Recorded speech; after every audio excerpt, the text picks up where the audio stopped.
Untamed is going to be untamed. It's going to be a little crazy. I want to talk to my people. I want to talk to my brothers and sisters. We can have grace and humility in how we interact with other people. Oh, hot dog, look at you. And nobody talked about what's really happening. And let's have conversations about what truth is.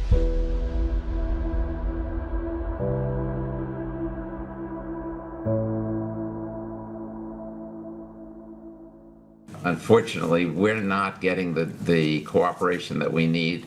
The one that is running things now in the Department of Justice, Pam Bondi sits at the head of it, but the COO, so to speak, the person who actually runs it, is Todd Blanche.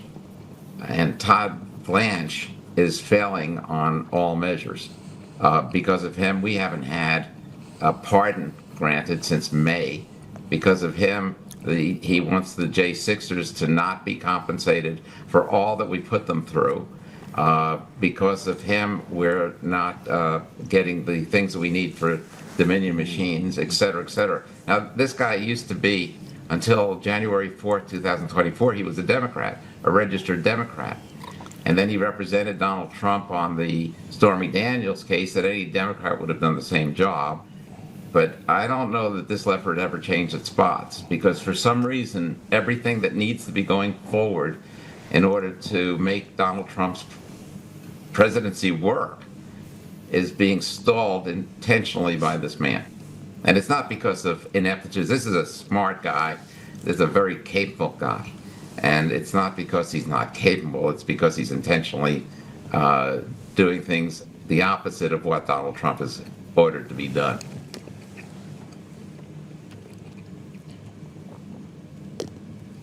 Well, welcome back.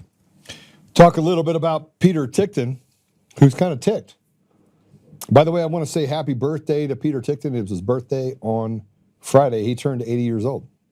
And I got to spend some time with him at the Coomer deposition and when he was assaulted by Coomer's attorneys. And I can tell you unequivocally, 100%, he's not wrong about Todd Blanche. He's not wrong. So why? Why? Why are we having to continually deal with people inside of the establishment on our side, right? We should have come out the gate in the last year and solved all these problems and then got to the restoration part for the next 3 years. We're still working on right now, just getting through the basics. Here's a post. Here's DOJ sources tell me that Todd Blanche, a registered Democrat, through 2024. Let's put this up. DOJ sources tell me Todd Blanche, a registered Democrat through 2024, fired Ed Martin on December 31st and effectively shut down the Weaponization Working Group office. Blanche cleared out the WWG suite at Maine Justice to make room for the latest Epstein file production. Blanche denied Martin's staff and budget and is gumming up the works for Russiagate accountability. This is. Let me just tell you what the. Let me play some baseball with you just a little bit. You release stuff with the Epstein file, get people concentrated on that, release 3 million files, do all of this stuff. You're still not going to put any of the haves in jail. You're just going to get people salivating over the idea that maybe we can hold someone accountable. Yeah, there'll be a few disgraced faces and people that are in those files. I mean, hell, you have Steve Bannon all over it having conversations with Epstein about Kavanaugh, and that Kavanaugh was their choice, was Jeffrey Epstein's choice. And said, yeah, we want Brett Kavanaugh. That happened. I have the receipts, saw it. And then Steve Bannon is having conversations and talking about women disparagingly. It's kind of a neat little exchange of ideas. But nobody's really talking about that. Everyone's really quiet about it, except for Todd Blanche wants to make this a full production so we can get away from the real things that have to happen. So here's a post I put up in response to it. Pardon my language. What the F, Todd Blanche, a traitor of epic proportions. What else would you call it? And if that's not enough, here's a video put out by Emerald where Vance Day, senior counsel for Todd Blanche. literally referred to, this is someone really close to Todd Blanche, referred to parents by the Biden DOJ as terrorists in a meeting with a parent asking for accountability. Play it. I think these politics are easy, because who's going to believe a school mom is a terrorist? I mean, honestly. Well, and I agree with you on that.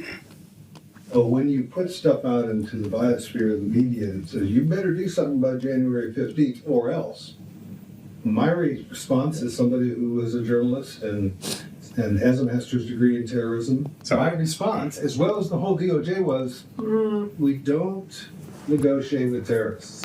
Do not threaten us. Where was the threat?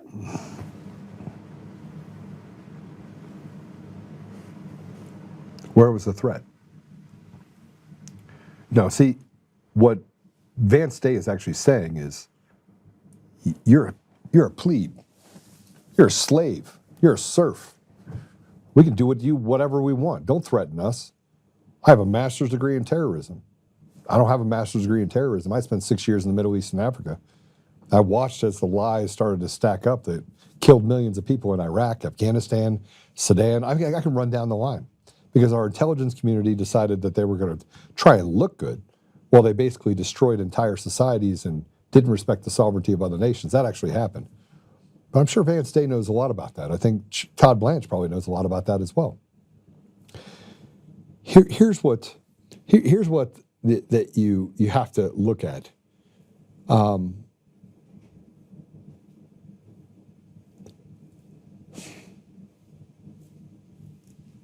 Here's Ed Martin. Here's Ed Martin in his own words. And by the way, I think Ed Martin is truly one of the great people out there. He put up this post. The Spirit shows what is true and will come and guide you into the full truth. The Spirit doesn't speak on his own. He will tell you only what he has heard from me being God. And he will let you know what is going to happen. John 16:13. I do not at any point,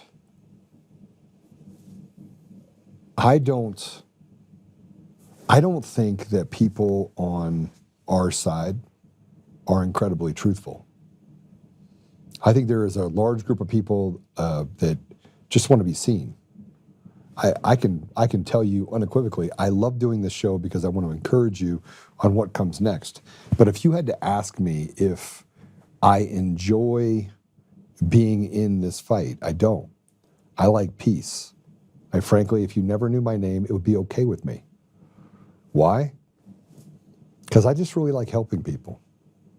I go back to doing what I did and mentoring guys to get out of prison and, making sure kids can go to school and, just trying to do my part and taking technology and making it easier for people.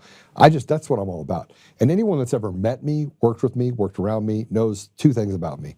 One, I will tell you the truth. I don't care if it hurts your feelings. It's all about facts, not about feelings. And number two, which is probably the most important out of all of this, is that I personally don't care what anybody says. I don't care. I wake up every day with the same idea in mind, that is pursue truth at all costs. I had a friend who I haven't been able to spend a lot of time with yet, but I want to talk a little bit about him because I met him on the show. He's a regular on the show. His name's Dave. And Dave lives in Colorado, super smart guy. He's given me a whole lot of advice for free, right? Just to say, hey, look, this is some of the things I want to do. I have been really, really busy, so I haven't had a chance to sit down with him. And then I had a family emergency. I had to fly out, and it ruined one of our meetings. But he told me not to talk as much about Victor Marx, the negatives of it. And it's in my show today, so I'm going to go through it real quick. I see that our guest is on, so I'm really excited to actually spend time with him and tell you who our guest is today. But I just want you to know that I'm going to play this video because I believe that if Victor Marx would not have attacked me, if he wouldn't have lied about me, because remember, I'm vicious when it comes to the truth. I don't really care. I mean, if I'm wrong about something, I will admit I'm wrong. But you can't lead and do what it is that is coming out about Victor Marx. And so I'm going to play this real quick. And this is a guy named Free. He's a Marine as well, based out of Colorado Springs, Colorado. Just reached out to Victor and said, hey, look, I just want to do an interview with you. Everyone else can give me an interview. You won't. And you're running away from me, and you're running away from debates. And then people started popping up out of everywhere to give Free some. And by the way, I did not meet him, and I have not yet been eyeball to eyeball with him. I did say that I'd give him an interview, but let's go ahead and play it. There was a young lady who was trafficked, and I just want to take the time to thank the El Paso County Sheriff's Department here in Colorado Springs. I also want to take the time to thank the Harris County Sheriff's Department out in Houston, Texas. If it wasn't for them, they would not be able to locate the woman that was trafficked. She was taken from Canada, and she was moved to Colorado Springs, and she was taken to Texas, and then she was taken back to Colorado. And her boyfriend worked tirelessly to find her and bring her back home. And if it wasn't for the deputies that were able to find her every time she sent out a message and tried to tell her boyfriend where she was, she's never been here before, so she didn't know. But if it wasn't for them, then we don't know where she would be. This young lady, she was trafficked through a nonprofit organization. And if you know the work that I've been doing, looking at these nonprofits, looking at all the Medicaid fraud, this is something that is very simple to do. But this young lady, she was trafficked through a Christian ministry. And the person who owns that ministry is Victor Marx. And as I talked to her boyfriend, the man who is the hero for making sure that he brought his girlfriend home, I sat there and I thought, how many times has this happened? And not only that, but I thought, maybe I can interview this couple. And of course they said yes, because they want justice, and I would want justice too. But for now, I just want to thank the deputies in El Paso County and the deputies out of Houston, Texas, for making sure that this young lady made it home. Before I played that video, I had to make sure that what I was saying was correct. I had to make sure that it was validated, and I had to make sure it was real. I think it's important that we pursue truth no matter what. And me running for governor has nothing to do with the fact of going after Victor Marx. I actually, if you go back and look at my posts previously, I said, if Victor Marx decides to run for office for governor, I'll support him. I went to Victor's house and met with him. I sat there and I had some coffee and sat with Victor Marx. And it was when I was walking around the property, I was a negotiator for 6 years. I read people very well. And something didn't sit well with me. And the places that he said he'd been, I had been. And so I asked questions, and he couldn't answer some of the questions. And then I just asked questions about what his platform was, and he couldn't answer those as well. Look, I run a company that does hundreds of millions of dollars in revenue. I started this company 14 years ago. I'm a business guy. I'm a problem solver. I'm in multiple industries. I also spent a vast majority of my time helping people. When I see stuff like this, after I've done stuff to help people, women and children that have been trafficked, I have no interest, no appetite for it. So let me just tell you, we're going to come back to this in a bit. This guest is probably, I am really excited about this conversation. So Graham Moore's from the UK. He's an election fraud expert. He's a constitutional expert. And he's an expert on the English Constitution, its history, principles, and powers to restore justice and freedom in modern times. He's dedicated his research, and he's a dedicated researcher and advocate. 30 years of studying the English Constitution, providing insights as a layperson and a registered paralegal. He occasionally serves as a McKinsey friend, offering strategic support in constitutional cases and assisting members of English Constitutional Society, the ECS, facing arrest charges and needing legal guidance. If you don't know what's happening in the UK, you're not really paying attention. From the vast number of rapes and victimology that's been placed upon the people of England while allowing people to run amok over over the populace, people that have been there for generations, are basically being pulled out of their homes. I have friends that live in the UK, or you can't drive your car in here, you got to pay a special tax. It is probably one of the most oppressive environments you're going to see in any country around the world. Let me say it again. You have a large populace that's inside the UK. It's be interested to see whether or not he believes this or not. A large populace inside the UK that doesn't even understand that they are slaves. And it's been going on for a long time, that are basically being held hostage by radicals, people that are one generation, similar to what's happening in the United States. And this all came about because of the same fraudulent intelligence that we have in the United States that has been stealing elections state by state by state by state. What they brought here to the United States first 2 decades ago, they started there 3 decades ago. And the systems and the technology that they use in the UK that has stolen the sovereignty of that nation and put police officers on every corner to say it's a hate crime, to speak your mind, to speak what God gave you, the ability to speak your thought.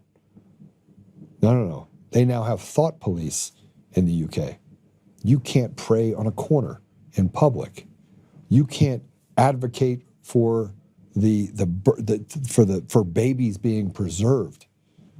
You can't say that somebody that is Muslim that does something bad to you. You're not. I'm going to say this because I don't know what his limitations are for what he's allowed to say and not say, but I've studied it. And if you want to know what oppressive is, you can look no further than the United Kingdom, because it literally is they've got to find a way. And I know they're doing it, by the way. I know that they're in pubs. You go back and look at history. They're in pubs. They're in churches. They're meeting in large groups. They're doing it without cell phones. Because if you also want to know about the surveillance state, look no further. The surveillance state inside of the UK is the blueprint for what they're doing in the United States, almost identically. So he also hosts the full English show on Rumble. I just went over and followed it. You need to follow it as well. This is going to be a fascinating conversation. And so, Graham, welcome to the show. Thank you very much, Joe, for inviting us. And I've got to tell everyone listening to this, especially the American audience, your introduction was not only passionate, it was honest, and probably one of the most truthful introductions I have ever heard doing the show. You just described exactly what is going on, and that system of corruption has been exported to the United States of America. So people need to understand Sadiq Khan is currently the mayor of London because of the Dominion voting machines that were operating in the London election, right? So what's going on now has been exported from England. Well, let's get into that real quick. The Dominion machines, we have whistleblowers from Venezuela, we have whistleblowers from Serbia, we have whistleblowers from multiple countries that were involved in intelligence operations related to the U.S. and British intelligence. It's very important. Yep. That pinpoint that these machines were used and stole elections in nearly 70 countries around the world, the UK being one of the first. Yep. So just to make sure everyone, so before we get into this, make sure that people understand this simple thing. I am English, not British, right? So Americans sometimes can't get their head around that. It's a bit like saying, are you Russian or are you a Soviet, right? Soviet is British and English is Russian. It's the same thing, right? So once people understand what the basis of what we're doing, England is being destroyed, and it is being destroyed by Marxists and communists because they need to eliminate England because it is the beating heart of the United States of America. Why do I say that? Your constitution came from England, not Britain as British. It came from the English. And when you tell the story of the Constitution, your Second Amendment is our Fifth Amendment. We have a Bill of Rights that was exported to the United States of America. We have the right to keep and bear arms in England, right? I've used the English Constitution in cases. We've got a current one at the moment where people have got not guilties, and the barristers and the King's counsels and the prosecution have told the people to sack their solicitor, sack their barrister, here is your defence statement, and it hasn't even gone to the jury. The judge in the Crown Court has found him not guilty because they've used their fundamental constitutional right of the right to keep and bear arms. So I just want people to make sure that are watching this. You mentioned pubs, right? Yeah. They have shut most of the pubs. Most of the pubs have been taxed out of existence. And the reason they did that, and during, I don't know what you're going out on, so I have to be careful what I say. I've been banned on most platforms. You don't have to worry about being banned on me. Number one, I will literally sue people just for winking the wrong way to try to take away somebody's rights. So you can say whatever you want on this platform, and I won't. And I have my own platform, and I'm one of the top 0.1% of podcasters around the world. And frankly, I will find a way to get this message out, which I just pushed it out there again to a bunch of people and said, you got to listen to this. This is the epicenter of what we're dealing with in the United States in the UK. Right, so the peasants' revolt, going all the way back to the 1300s, come from what we call the owl houses, the pubs, right?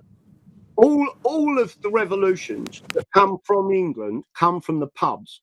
So they started to shut down the pubs, and they did it by charging business rates, by putting tax on beer, by taxing, and they taxed the working class out of the pubs, right? During COVID, they shut all the pubs down. They shut all the restaurants. They shut the churches, which was disgusting. I know plenty of people over here that are Christians that started their own churches in their garages, right? And from that, they had to shut down the people talking to each other because they knew that once we started to have conversations in pubs, we would say, this is going on. So what did they do? They shut them. I've had to move out of London because of the violence, because you can't walk down the road in London where I lived, right? All you heard was foreigners. People were not talking English, right? And to walk out of where I lived, I used to have to leave my mobile phone inside my house, my wallet inside my house, and take my watch off, right? That's how bad it was. Now, I've moved out of London. I lived in London all my life. When I stood for election in Tooting in southeast London, which was Sadiq Khan stood down. So I'm going to bring in a story here, and you'll all understand this, right? This was in 2016. Sadiq Khan, the mayor of London, stood down because he'd become the mayor. And I stood in his constituency. I've got exactly 50 votes. 50 votes, right? That is an area a mile away from where I was born. 4 jihadis walked up to me in that area. 2 of them pulled out machetes and told me to leave, right? Spoke to the police didn't do anything. Now, that's in Sadiq Khan's own constituency, and bearing in mind, Sadiq Khan was investigated by MI6 and MI5, and a report was put into Parliament because he had personal friends that were jihadists. He was what's known as part of the Tooting Circle. I recently stood in another place in the north of England, completely different demographic, as an English constitutionalist. This is in May last year, and I got exactly 50 votes. It is statistically impossible for the same candidate to get 50 votes nearly 10 years apart in completely different demographics. So they're not just cheating using machines. They were both hand counted. We then took it to court. I won the first set of hearings. Yeah. The second hearing was at the Royal Courts of Justice and the Appeal Court, the second highest judges in the country, and I won that case 3-0. 3 appellant judges agreed with me, and we had a trial. But what they did was they swapped out the original judges and put another 2 judges in their place, right?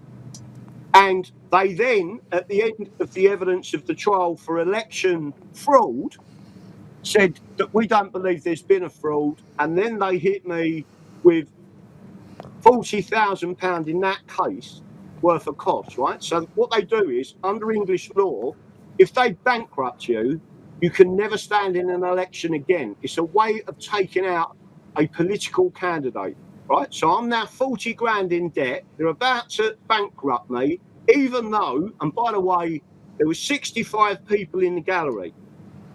And at one stage, they stood and applauded when I said, these people are communists, these people are Marxists, and Fabian society are involved with this, and the whole of this count was crooked, right? They have stolen people's votes, and it is against English constitutional law. I used the Bill of Rights, freedom of election, etc. And the situation now is people don't realise that more and more people are not voting because they know how corrupt the system is. It doesn't matter who you vote for. They have demoralised people. 60% of the population no longer bothers voting because they know if they vote for someone, their vote is being stolen, put in the other bundle and counted towards the communists, or what we describe as the Unity Party. So let me get this straight. They replaced the judges like they did in the case that I have in Colorado. They use the same playbook because it's all written by the intelligence community. It said, just do this. It's very predictable. You know what the outcome is. Matter of fact, they can see it, smell it, taste it. They then tried to bankrupt you and made you pay a £40,000 fine. They still haven't. It's not a fine. It was for costs. And basically what they're saying, I still haven't paid it yet because we haven't raised enough money. I paid the first 25,000 which was the previous costs, and then I've got an extra £40,000 on top of that. So tell me what. I mean, look. I mean, we're going to get people to donate to you, but I want to put that aside for a minute because I think that we're onto something here because we've talked about. Most of the time in the United States, one of the reasons why we never get to any consensus of election fraud is because we have 50 states. Each one of those states has their own autonomy. The autonomy of the elections in those states allow them not to necessarily run the elections the same way, even though they use the same substructure or foundation of systems, right? Because it all has to report up same way, right? You're identifying what's happening in your area where you got 50 votes in the place you grew up in. So you know it was fraudulent right away. Yeah. The election system they use there are what?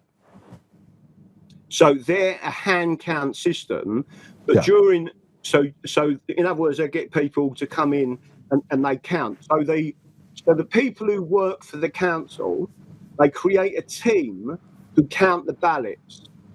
When we was at the election trial, I was the prosecutor, and the head of the council had to stand there, and I asked the question: are you telling me that these counters who are counting the votes, and remember what Stalin, or was it Stalin or Trotsky, basically said, it's not who votes that matters, it's who counts the votes. So what was admitted in court was a lot of these people counting the votes in the area Runcorn where I stood, Runcorn and Hillsby, they were not from that area. They didn't even work for the local council. They brought them in from Liverpool, St Helens and different areas. They're trained in a fraud and to create an illusion. And then what they do is they'll take, let's say they count 100 or 50 ballots. They take the 50 ballots, let's say they're mine, and then they'll put a Labour or Democrat ballot on the top, a Labour or Democrat ballot on the bottom, and then they put that bundle in the Democrat pile. That's exactly what they've been doing, and we've explained this to the judges. I mean, previously... Don't you have free access to the ballots? I mean, isn't there an access to the ballots that you get on your... So you don't have access. So how do you have... I mean, this is the same thing we have in the United States. No access to cast vote records, no access to election systems. It should be up for by the people. I mean, the English letter of the law should allow for you to have inspection of those ballots. Right. So first of all, a year after the election, they destroy the ballots. So there's no evidence. 1 year later, they've taken the evidence away. You've got to be so careful of that, right? But this is the important bit. The way they set up the count, the people went so round the edge of the count. So they allow 10 of your count agents to come in, right? And you can see around the edges. So as they're counting the ballots and stacking the ballots in front of you, you can see. But then it gets switched to the middle. This is where I'm saying an illusion comes in. You can't see what they're doing in the middle. They won't allow you access. You're not allowed to use cameras. It's not allowed to be videoed or CCTV. They've got CCTV all over London, but none in a count. It's just so. They train these people. This is how we operate the fraud. They bring the people in who've been trained to operate the fraud. The only way that you can massively go against the fraud is if everybody voted. The less people that vote. That's why President Trump was so bang on the money when he was saying to people, you must vote, because they can't cope in that type of fraud. When so many people vote, the less it gets, the easier for the Marxists to win and the communists to win. So they demoralise and stop people voting. But the more people vote, the harder the fraud becomes, because you can't keep going over and doing this. By the way, it happened in Doncaster. They did the same thing and then they got caught. They got caught in Scotland. And when the judge said, I want you to produce all the ballots, they simply said, sorry, we can't find them. Okay, so let's. Okay, go ahead. Because I was at another election as a count agent in Batley and Spen, right? Okay, yeah. During COVID, this bit will make you laugh. They cleared out the whole count. They cleared us all out of the count. They took all of the count agents that was keeping an eye on the count.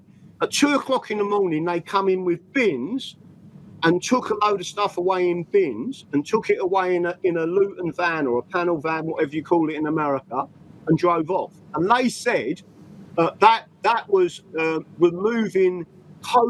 This is during COVID. That was removing some of the PPE. Protective stuff, so they had to clear the room. It was obvious what they did. That's how bad it is. Okay, so I'm trying to understand how you got to a country that has been captured by illegals and immigrants, and how did you get to a place? Where was the tipping point? Who did it? How did they do it? It couldn't have been done without intelligence communities. And why is it that when I went to England, that a vast majority of the countrymen of England have been pushed out of London completely? I mean, family flats that they've had for generations are handed over to an illegal family. And I mean, this is true, right? Am I saying anything that's untrue?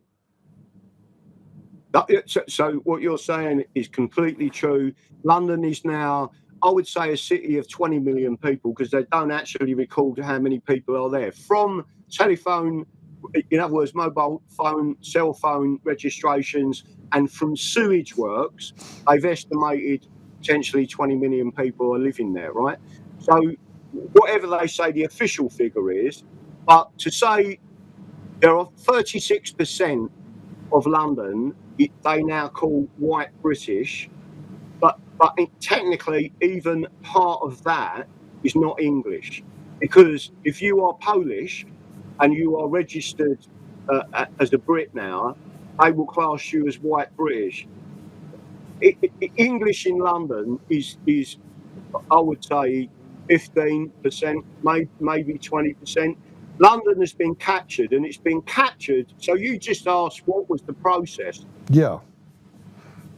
I could tell you a process that aligns with America, right? And when I tell your audience this, you will be in shock, right? The European Union created with the help of the Uni Party, which is the British, and the Fabian Society, who are committed Marxists. Tony Blair is an executive member of the Fabian Society. Sadiq Khan is, etc. We citizens arrested Sadiq Khan on January 13, 2018. Right? Nothing was done by the police. We said he's subverting the English constitution. He's a Fabian, a committed Marxist. Right? What they did was they regionalised England into 9 regions because they are trying to erase England and create administrative regions, the same as Europe, right? They've already done it with Scotland, but Scotland technically is already an administrative region. They've done the same with Wales. There's actually, the British Isles is made up of 12 European, if you include Southern Ireland, 13 regions. They class it as a province of Rome, in effect, right? So there's other people involved with it, famous Jesuits, all sorts of stuff. This is all legitimate. When you talk about it, people think you're mad. This has gone on for centuries, right? Well, that's why I said that people don't know that they're being held hostage. They don't know that they're slaves. No, but they've woken up, and little by little they've turned into slaves. Like it's really, and you could see it in the disposition of the English. Like they're just sad. Like it's a very sad society. Yep. No, and it used to be so vibrant, right? I mean, it used to... we don't need American boots on ground, right? All we need is for President Trump to say, unless you give the English back their guns, we're going to put a 200% tariff on you, right? And then once they issue, by the way, an English parliament, an English passport, which we haven't got, is my birthright, is my license for a firearm, right? And they've taken that from us by stealth, and it happened, and it started from 1921. So without going around the houses, let me go back and tell you how they did it. They brought us into regions. London is a region of the European Union. If you look at the maps, it shows you. They started that process by bringing in the Greater London Authority. Then they erased a Shire county called Middlesex, which was crucial to England and should be immediately reinstated, right? And then they created the Assembly, which is an assembly of the European Union, which they call the London Assembly, which is what Sadiq Khan is in charge of, right? Why is this crucial to America? They did the same thing to America. It was the same blueprint. It started with the Acts of Union, which they didn't need, but this was a long time ago, 1706, 1707. Right. More things happened in 1948, but I won't get into that just yet. But I will tell you, the blueprint in America is the same. In America, they brought in something called the North American Free Trade Agreement. That was the equivalent of the British Union. NAFTA. Yeah, NAFTA. President Trump knew that and took it out because you was bringing Canada and Mexico and then flooding the whole area. You was destroying what the Americans had built up for years, right? Then you had something called 9/11. What did 9/11 create? The Patriot Act. What did the Patriot Act create? A subset of the Patriot Act. The Department of Home Security, right? And from that, they created something called FEMA regions. 10 regions to divide up the United States of America. You then take the states, put them into that region, and then you've got the regions that the European Union is a model, and then that model is controlled by the United Nations. President Trump can see all of that, and they know exactly what and how they've been doing it, and they've looked at exactly what they've done to England. So I have to address a comment that is in there, and that is they were talking about Katie Hopkins, who I'm friends with Katie Hopkins, and Cuckney Girl says, unfortunately, Katie Hopkins and alike are good people, but they don't get it. They identify as British, the very thing that is doing this to them and us. Explain that to me, because I think that needs to be explained, because people are questioning then, okay, what does that mean? And if I'm saying what does it mean, then I know they're saying what does it mean. Right, so there is a difference between British and English. British is, some of your audience will understand this, British is a legal fiction created by the British Parliament in 1948. And when it created that, it created a legal fiction that you put British on your forehead. And when you did that, you are no longer, in 1981, they furthered that, the British Nationality Act of 1981, they furthered that and erased English identity, Scottish identity, Welsh identity, Northern Irish identity, and Cornish identity. On all of our documents, we cannot write English, right? The government, the British government, Uniparty says you cannot put English on any document, right? They hand you a British Parliament. So just to make sure everyone's aware of this, in the Soviet Union, you had a guy called Joseph Stalin who created a nationality, and he was the commissar of the Soviet Union. And the nationality that he created was Soviet. So when I went in, for example, to a local shop, and there was a Polish lady behind the counter, and she gave me a British flag because England was playing soccer, I said, "What's that?" And she said to me, "It's an English flag." I said, "No, it's not. That's a British flag. I'm English," right? And then she went, "Well, it's the same thing." So because she was Polish, I said, "Okay, where do you come from?" And she said, "Poland." I said, "Good." I said, "So you're a Soviet?" And her face changed to anger, and she said, "No, I'm Polish." I said, "Right, so do you understand what I'm trying to tell you?" And she said, "I apologize, you're English," right? She understood through that analogy that what she was saying to me was not only offensive to me, but you are stealing my nationality and you are being indoctrinated over many, many years. This goes back a long time. It wasn't always this way. These books I've got behind me, some of them are 300 years old. And it tells you that the Acts of Union was never destroy England or Scotland, right? But that is what they've done. So getting back to the difference between British and English, when they did a census for the first time ever in 2011, they included English-only national identity. 57% of England said they was English-only. Another 10%, so taking it up to 67%, said they was English-British, right?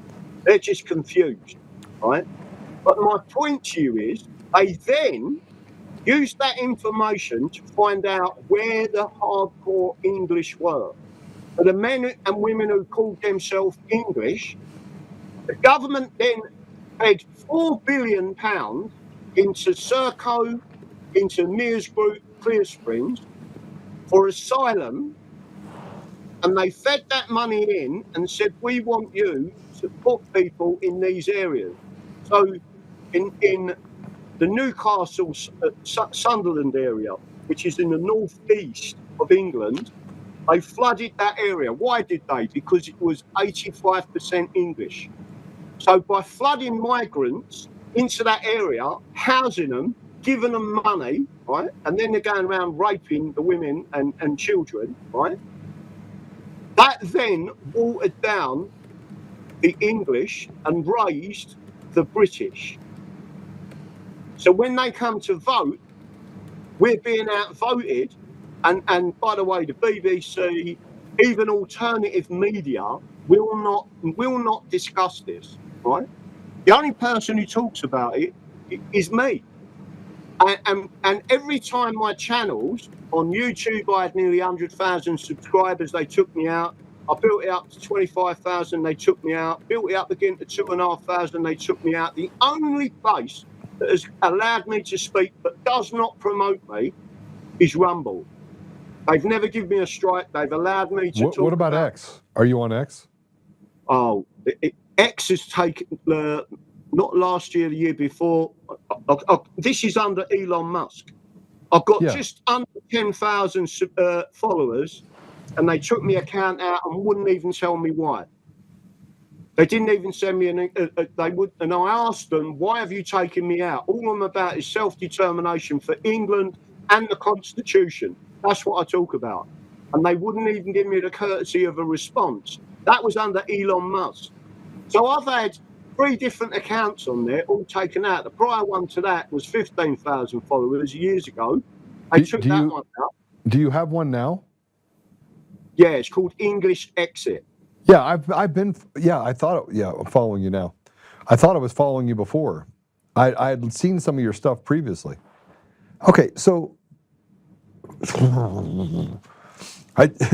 what you're talking about in England versus the British, or the difference between the two, has a lot to do with the same thing that we have here, where people parrot this word called democracy, right?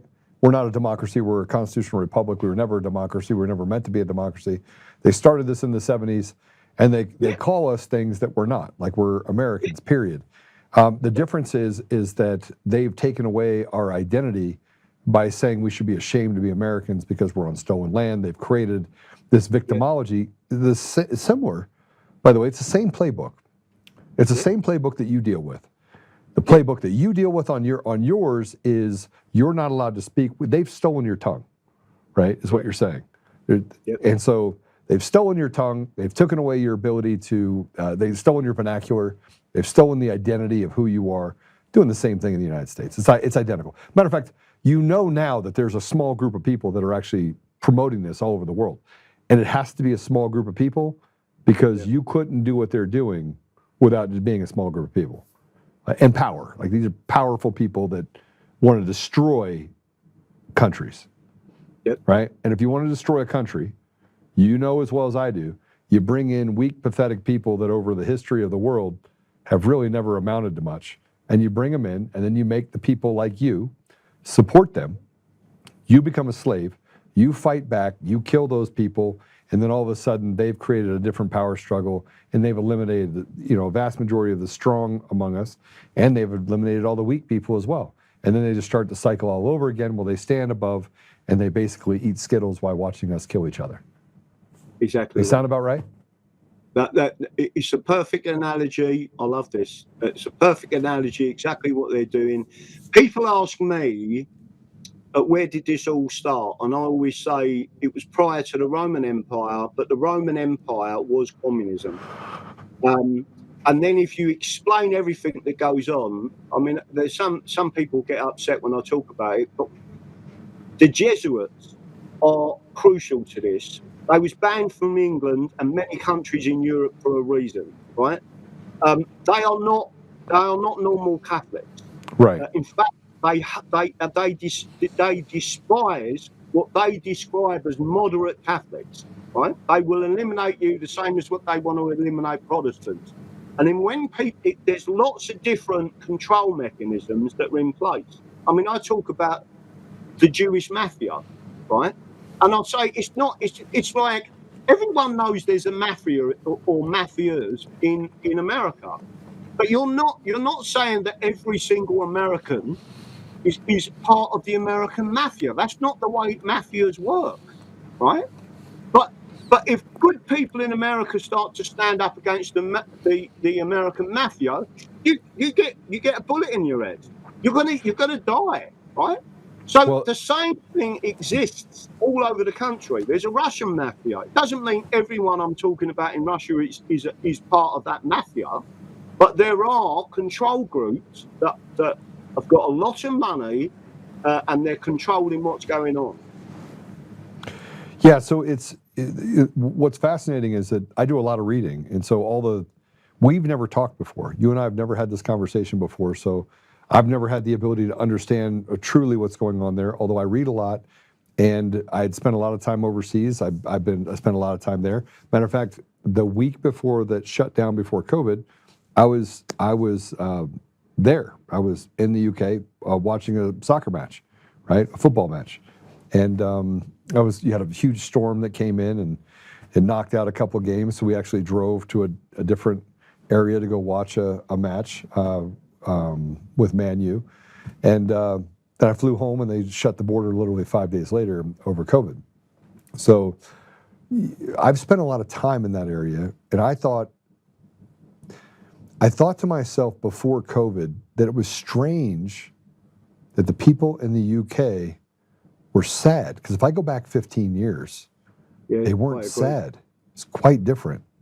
Yeah. And now it's so oppressive that it's nearly impossible to ignore. I haven't met anyone that is awake in the UK that feels that they're not under a sovereign system of slavery and indentured servitude. I completely agree. But the problem is, our voices are shut down. I mean, you mentioned something earlier about the rape and torture gangs. Yeah.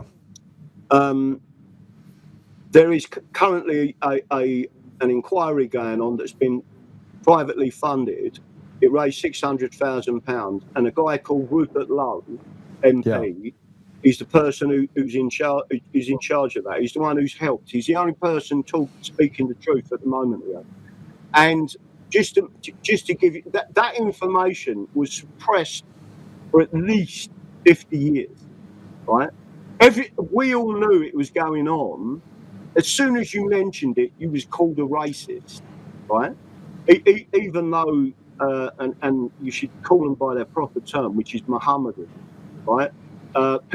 You're using political correctness if you talk about them as Muslim. They're not. They're Mohammedan. And you've just mentioned books. You do a lot of reading. Well, you've got to be very careful what you read here, because if the British and the British universities and universities are not educating people anymore, they're indoctrinating them. The schools are not educating people anymore, they're indoctrinating. And there was an old saying, I can't remember who said it, and a quote. If you send your children to a Roman school, don't be surprised when they come back supporting Caesar, right? Well, the slow march through the institutions and Marxists, the first thing they do is they get to the education system. They then infiltrated the Church of England. They then infiltrated every other institution. And that is how the slow march goes forward. And what it's done now recently is speed it up. And it's speeded up when you look at history. There's a reason for that. But whether or not, so America needs to take back America first constitutionally. I agree that you are a constitutional republic. You are not a constitutional democracy, right? You can run America without democracy as long as you are constitutional. Well, and we've seen them dismantle that across the board, state by state, right? So it's the slow boil, it's the slow, and now they're in the final stages of, can we get them all to capitulate? And what they're finding is Democrats, Republicans, and independents, you saw this large swath of people move to the independent bucket, and now the liberals of the 80s and 90s is now really where most conservatives see themselves, like most. And it's okay to have liberal ideas that allow for us to, I think we moved past racism in the 80s and 90s. Talked to Kyle about this yesterday, and got to a place where we don't care. Like our generation, my generation, your generation, we don't care what color you are. You could be purple with pink polka dots. We don't care. But don't be a shitbag. It really is, right? I mean, it's about character, not about your color. Yeah, but they've had us cater to the ridiculous. And they started it in the UK. First of all, hate crimes started as this. They said back when they started these hate crimes for thought crimes, for what you said, they said it was to prevent people from inciting violence, not from speaking their mind. Now that moved, and they said it was going to be a slippery slope. They said a slippery slope, right? But here's what's happening that I don't think that the human condition that they understand. I think people in the UK are ready to hang people in the streets from corners. I'm just telling you. Like I know enough of these guys that are having conversations They want to massively wipe out these people. And I'm saying that very harshly, not that I want to do it, but you said that the U.S., we have to take it back. There are people like me in the U.S. that are not afraid to die. On the way, by the way, on the way to work today, this morning, I got a text message on which I don't usually check this, but it was on TikTok, and it says, "You won't make it to the office." So there are people that want to silence everything that you're saying. Now they're doing it through technology and just the basic laws you have there, right? Yep. And we have it here. But now I need to ask you the question. We were based off a constitution. You're based off of a constitution. You have a constitution in the UK that's being violated every day, right? An English constitution. There's no such thing as a British constitution. There's no such thing as British law. So if that is the case,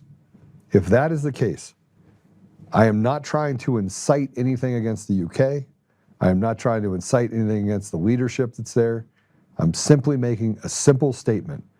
If that is the case, how close is the UK in all-out civil war? Because it feels like it's as hot there as it is here. So I have to be careful with what I say. This is speculation. This is speculation. I wanted to set it up as speculation. Can you feel the heat? Can you feel the heat?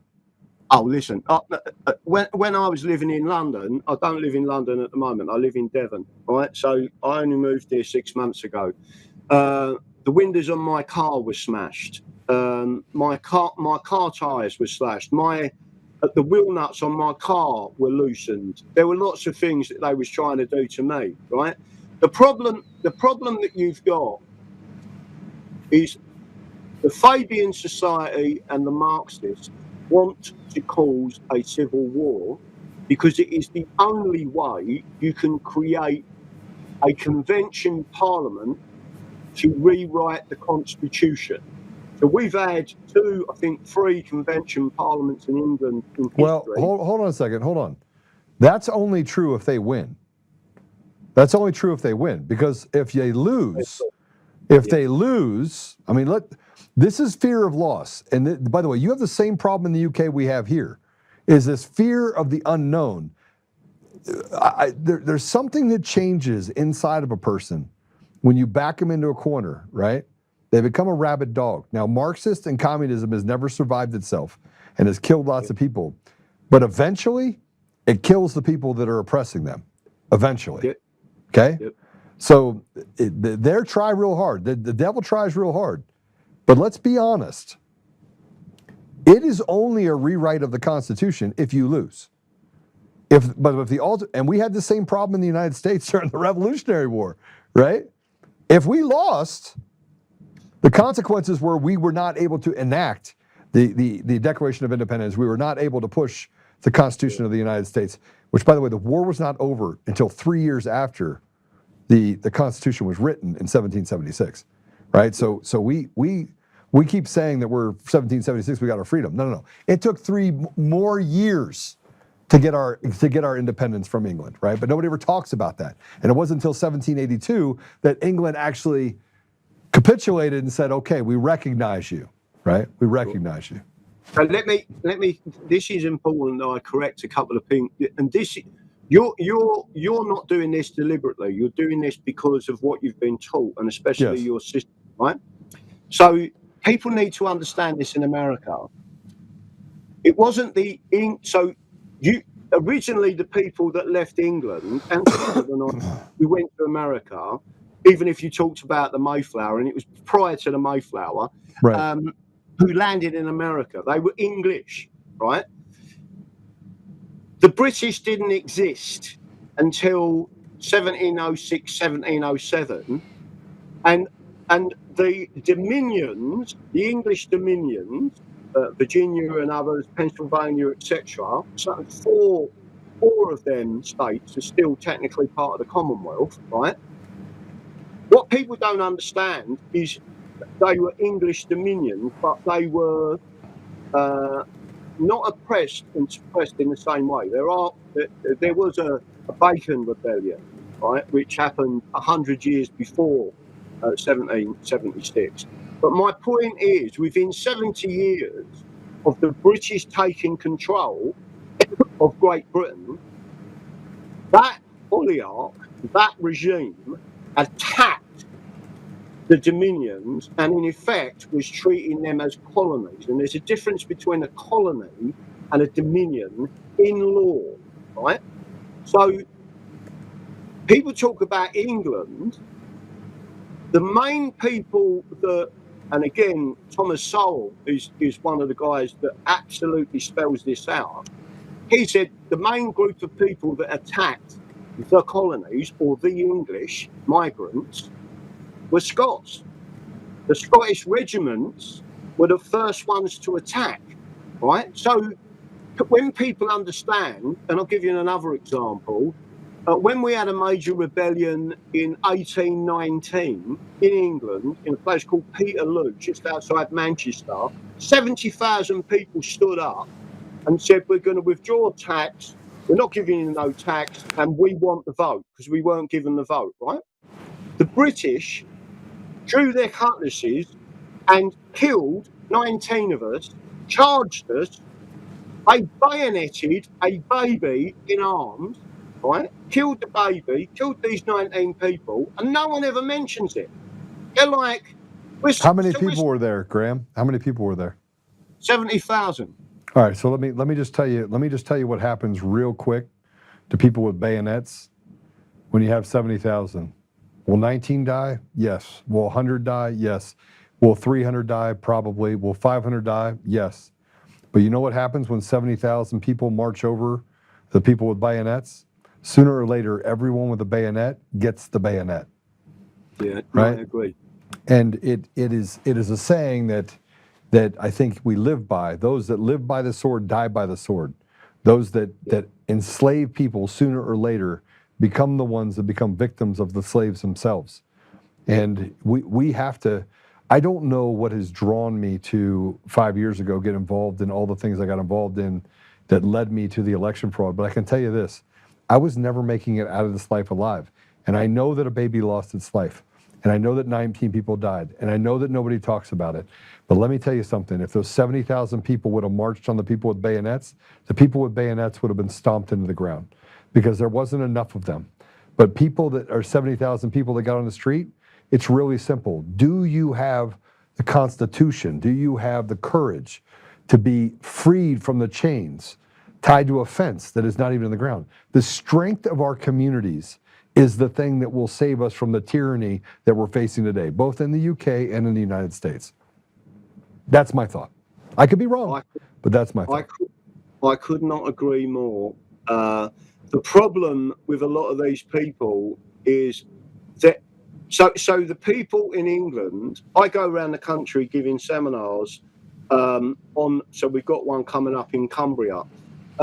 We've got a number of events coming up, and I teach the Constitution, and I show them the actual law from the law books and say that it's simply just not being enforced by our judges. And there is a reason, again, the Marxists are controlling the separation of power. But what you've just said there, I agree, but they have taken all of our weapons.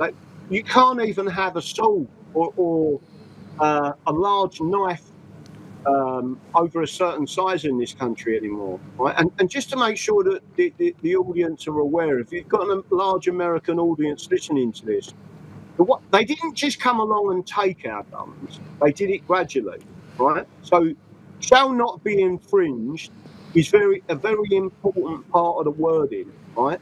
Because what they did in 1921 to start to remove our guns, we all had firearms, right? What they did was they banned certain types of ammunition and reloading, right? So certain types of guns they become obsolete. And then they increased it until in the end. And then they blamed it on shootings and mass shootings in this country. It was all nonsense. It was created by them to disarm us. Right. What's happening in the United States? What's happening in the United States? The same thing is happening in the United States.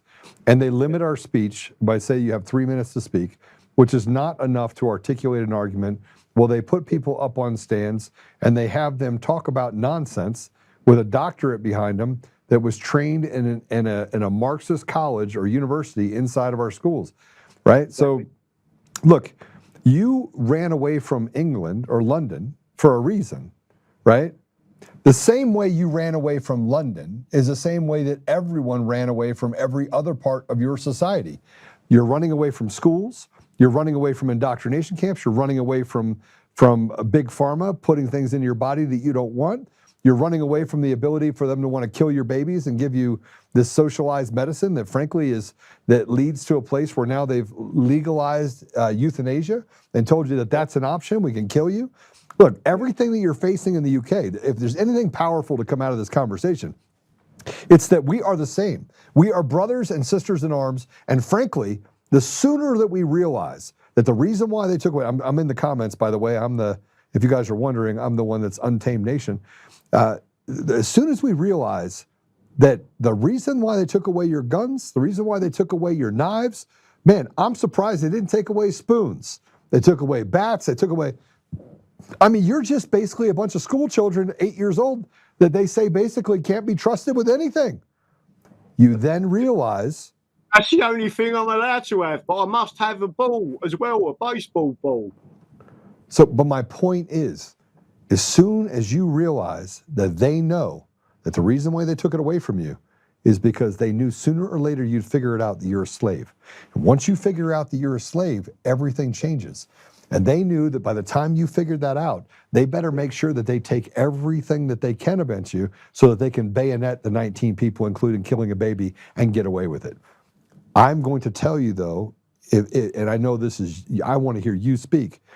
I want to encourage you that when you're out there talking, that courage is more infectious than fear.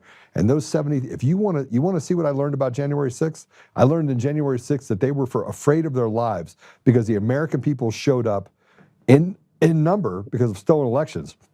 If we have that same fervor and that same ability to be selfless, and you guys are the same thing, if you're selfless, you can eradicate all these people. And I don't mean kill them, I mean run them out so that you can return to a place of sensibility and restore the churches they've closed, God in your community, and that smile on people's faces that was there a long time ago when you had, what was that guy's name? Hugh Grant? When he was doing good movies. Hugh Grant was doing movies.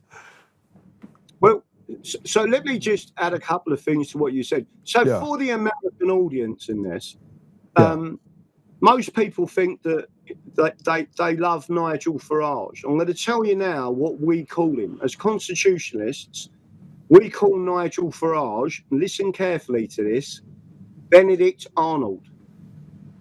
So if you know anything about your constitution and your history in America, you will know that Benedict Arnold was the guy who took 10,000 guineas, right, gold guineas from the British, and a 16-year-old woman as his wife to betray George Washington. And he was classed as a traitor. He basically had to escape from America. He come back to England, right, or the British.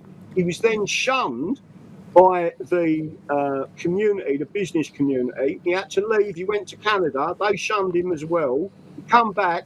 Benedict Arnold and his wife are buried in an unmarked grave in Battersea Cemetery in London, right? And what I'm trying to say is Nigel Farage is Benedict Arnold, and I think that President Trump now knows that he is not a good guy, he's one of the bad guys. And again, let me go back to the census of 2011. What that census said was the British, so it asked what nationality you was, were only 19% of the population, and half of them are foreigners, right? So the English can take back England, the Scots can take back Scotland, the Welsh can take back Wales, and the Northern Irish can take back Northern Ireland. By the way, the Northern Irish are more English than the English. They stand up for the Bill of Rights. They stand up for King Billy that give us the Bill of Rights and give us the Declaration of Rights and the Declaration of Reasons. People don't realise how strong our constitution is. It's not being enforced, but that's a classic of what's actually going on. But let me, I mean, I've been out to America quite a few times. I actually work for an American company. Funny enough, I've been, it was headquartered in Denver, Colorado. And all the people I know, and I know loads of Americans, I go out there quite often, most recently in Texas and in Georgia. When I go What to part of Texas? What part of Texas?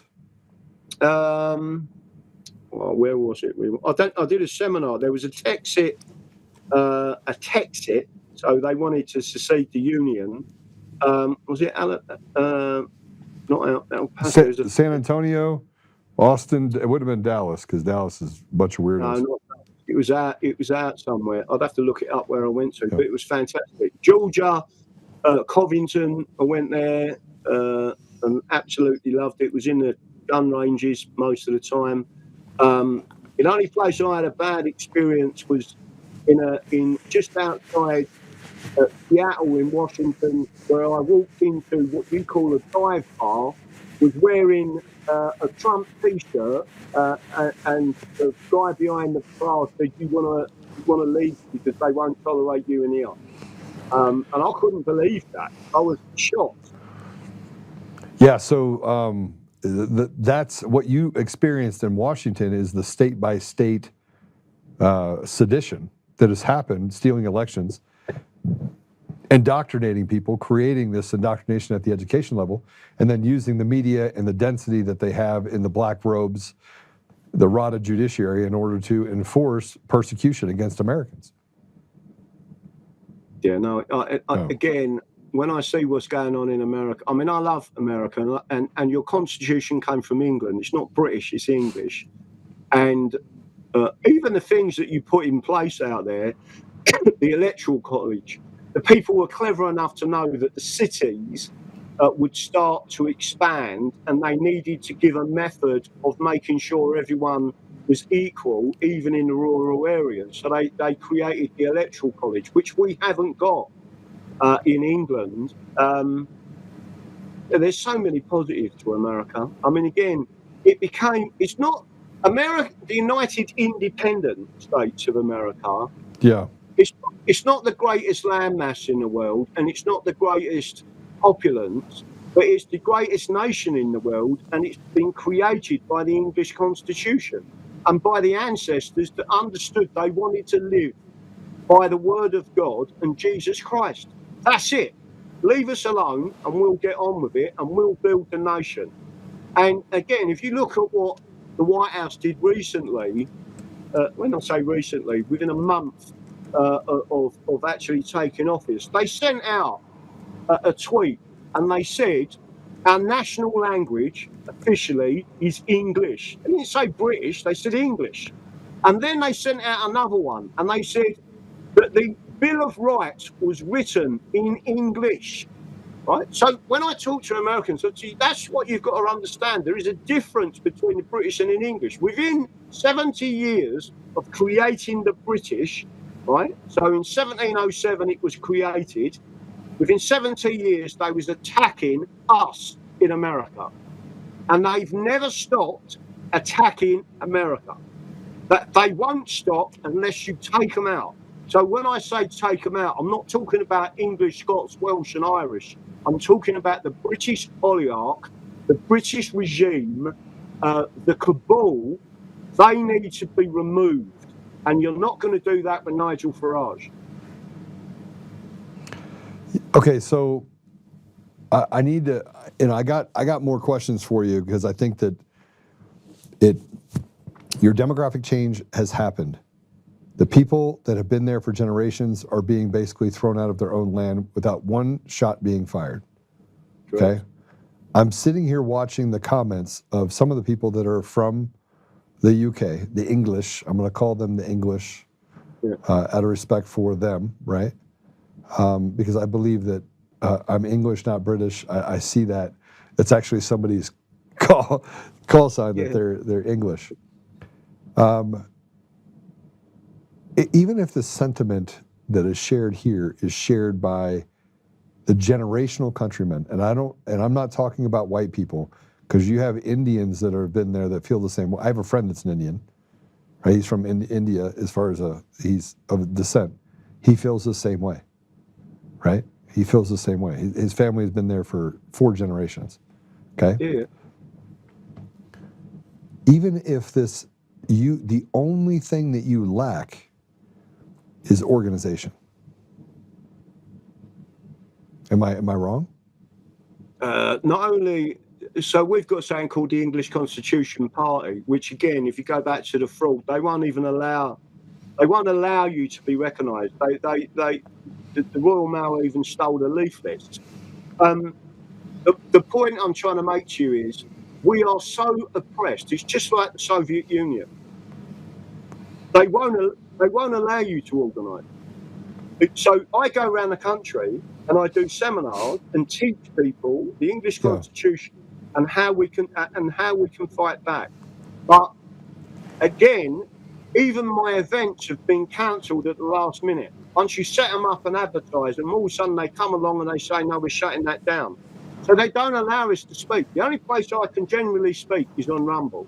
Even on Twitter, my account is oppressed and suppressed, even the one I've got now. I should be at 50 to 100,000 followers on there. But as soon as you get to a stage, they'll take you out. And by the way, the censorship on Twitter or X or whatever is still coming out of London's office, Twitter office. They will not allow anyone to speak about the English. Okay, so by the way, there's a comment that was made is that we have a problem with organization in the U.S. too.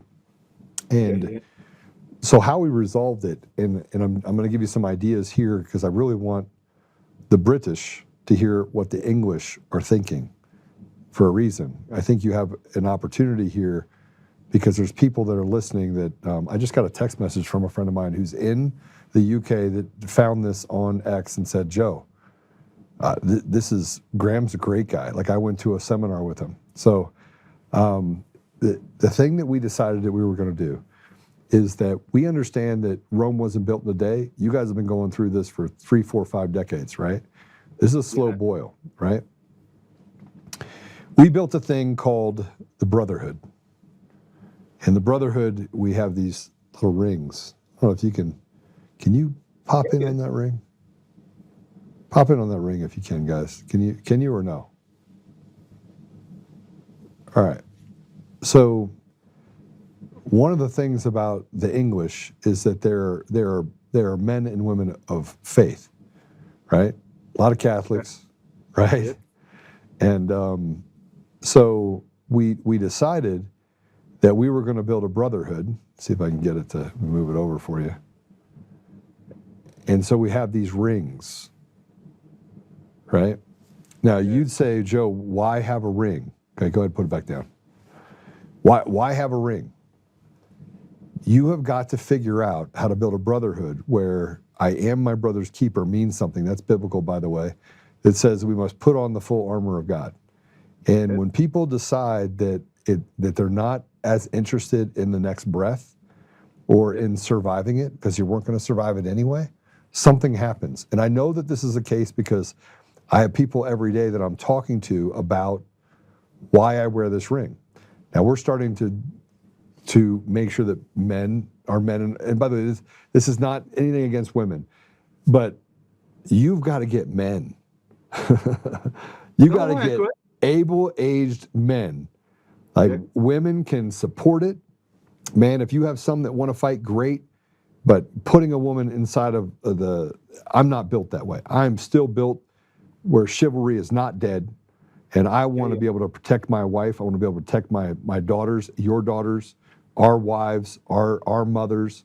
I think it's sacred ground that we should be on when it comes to women, right? This whole feminist deal, you can throw it out the window as far as I'm concerned. It doesn't mean that I think they're stupid. I just think that a woman should be revered. And I don't think we've done that, which is why you got a bunch of gay people running around in office, right? But if you can get to a place where you have a brotherhood, and then the rules of engagement for that brotherhood are really simple. We stand together, we meet together, we break bread together, and when something happens, we get in it together. That starts to grow. Like we started with 30, and then we get 40, and then we're adding more people to it. Now we're having a meeting this week to go through what that means. I'm not telling you what to do. I'm telling you what I know for a fact. If you go back to the Black Robe Regiment, you talk about what happened in the William Wilberforce, right? I mean, he was a force of nature, one man, right? That ended North Atlantic slave trade in England. Let me just say to you, that again, that is British propaganda. That's not true. Who actually stopped the slave trade was a guy called Granville Sharp, who was white working class from County Durham. He's never spoken about, and he was the person who brought the cases to free the slaves. Because basically what the English said was, you cannot be a slave in England, right? It is against God's will. They must be released. Yeah. And then from America, some of the blacks that escaped come to England, and we looked after them. But just let me make sure, it took Wilberforce 30 consecutive years of putting the Abolition Act through, and every time he did it, 20 consecutive years, and every time he did it, the British Parliament said no and rejected it. But it had already been banned under common law. And there was a judgment, it was Somerset versus Stewart, 1772, right? So all I'm saying, even these people have created, I just want to, you talk about the ring. Our members, the English Constitution Society, I'm not sure if you can see that clearly on the screen or not, but our members have this. Let me see if I can bring it up. Yeah, I see it. Right? That's the original flag of England, not the George Cross. Oh. And that's a Whithen, and that's the English Constitution Party and Society. And on the reverse of that are several of our constitutional acts of Parliament, including, by the way, Magna Carta. I saw that at the top. Yeah, number one, Magna Carta.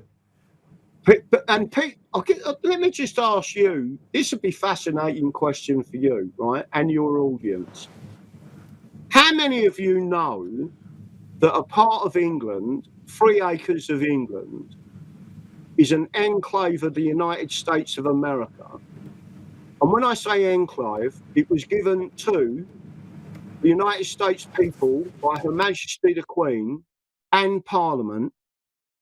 And that enclave is 100% covered by the American Constitution.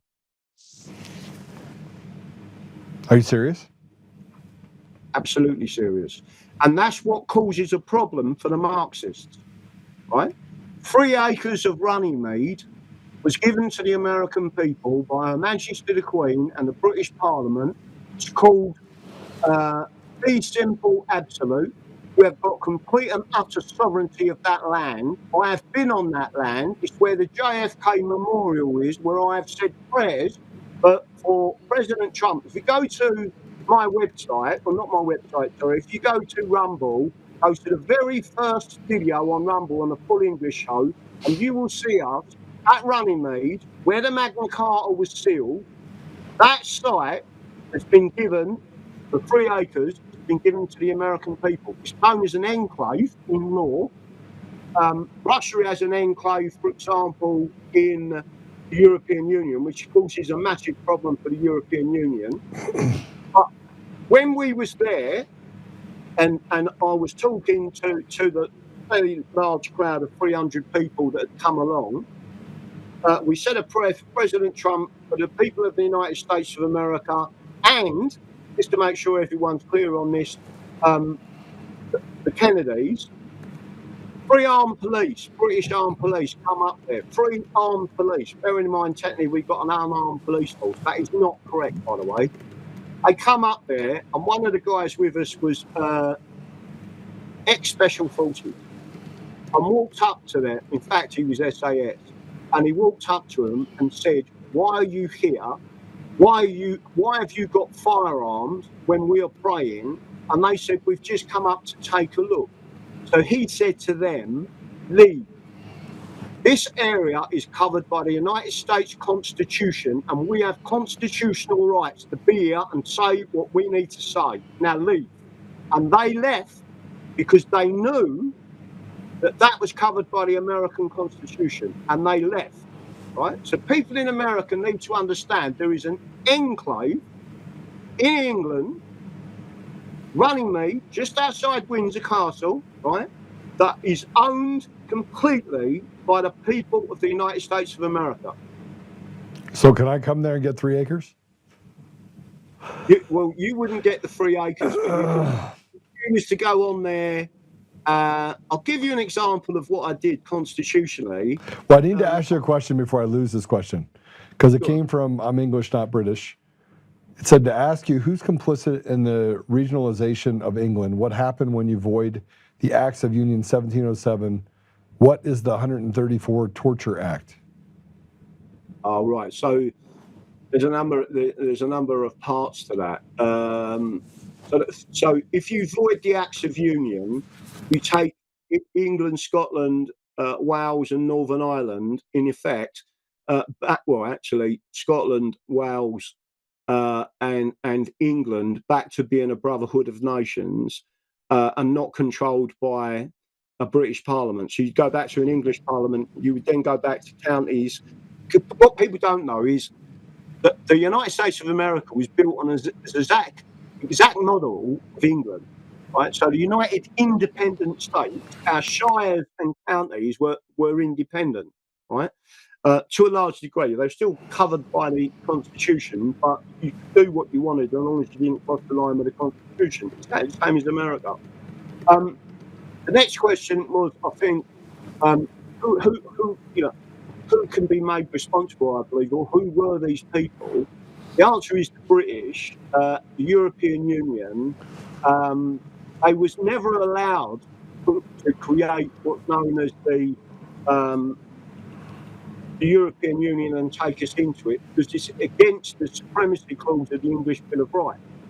We all know this. And when I go around and talk to people, I show people the supremacy clause, and we're not allowed to have other people governing us anyway, right?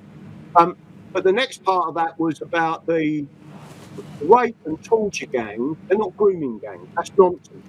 They're rape and torture gangs, mainly carried out by Mohammedans. And the major point is that if the state has acquiesced, omitted, acted, or consented in any way to white English girls being raped all over the country in the last 50 years, and you can show evidence of that, they can be prosecuted by the Criminal Justice Act 1988, Section 134, torture. They are the 4 key elements to it, and on indictment and then being found guilty by a jury, it is a mandatory all-life sentence. Because that was part of the UNCAT, which is the United Nations Convention Against Torture, universal jurisdiction was agreed between British and, for example, America. And if the British do not prosecute it, those prosecutions can be brought in, for example, Texas, with agreement with the Attorney General, United States Attorney General, and the Texas governor. Them cases can be brought in Texas. They can be found guilty by a Texas jury once they've been shown the evidence. And if the British do not extradite them people and send them out to America, you can send in a team and extract them, and they will serve their sentence in America. And by the way, for any Americans out there thinking to themselves, we don't want to pay for your criminals, I agree. What you would then do is get the Crown to pay for that imprisonment. Okay, so that they have the ability to torture you. Yeah. Is basically, and they have the right to torture you. No, they have no right to torture us. The problem is... But they've created statutes that allow them to justify the torture of the people in their community. So what they've done in particularly in England, and it is mainly English white working class that have been raped all over the country. I mean, one again, it came out in the inquiry today. One 11-year-old girl was raped by over 600 men. And by the way, this was her father telling the story, right, at the inquiry. And the British authorities, the police, the social services, and all of the people involved on behalf of the British state and regime were the people that covered it all up, right? So those people will never allow themselves to be prosecuted. Right. So there is an external mechanism known as universal jurisdiction that the British signed up to, where we could prosecute them people in the United States of America. That's what I'm saying. But again, if people think that we haven't stood up in the past, I mean, I've been on marches when I was 16 years old. The British are not listening to us.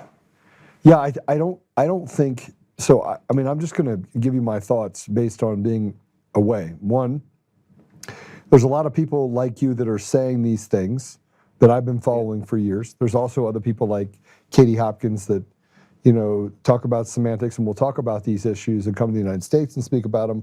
And she'll do it in pubs and places around England as well. She's been ostracized. But there isn't a lot of cohesion amongst leadership in your thought pattern, like what you think about, that I see.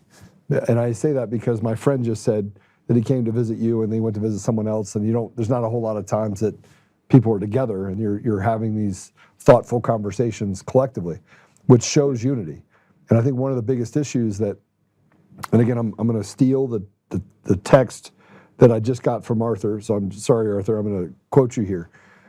He said that the unity amongst the people is because there's no unity amongst the leadership. So there's no ability for them to have cohesion around an idea or a principle that gets passed, maybe doing a protest, that allows for them to protect each other, because there are no rules for people to know how to act or interact or to stand up for each other, right? So everyone's very independent in England, right?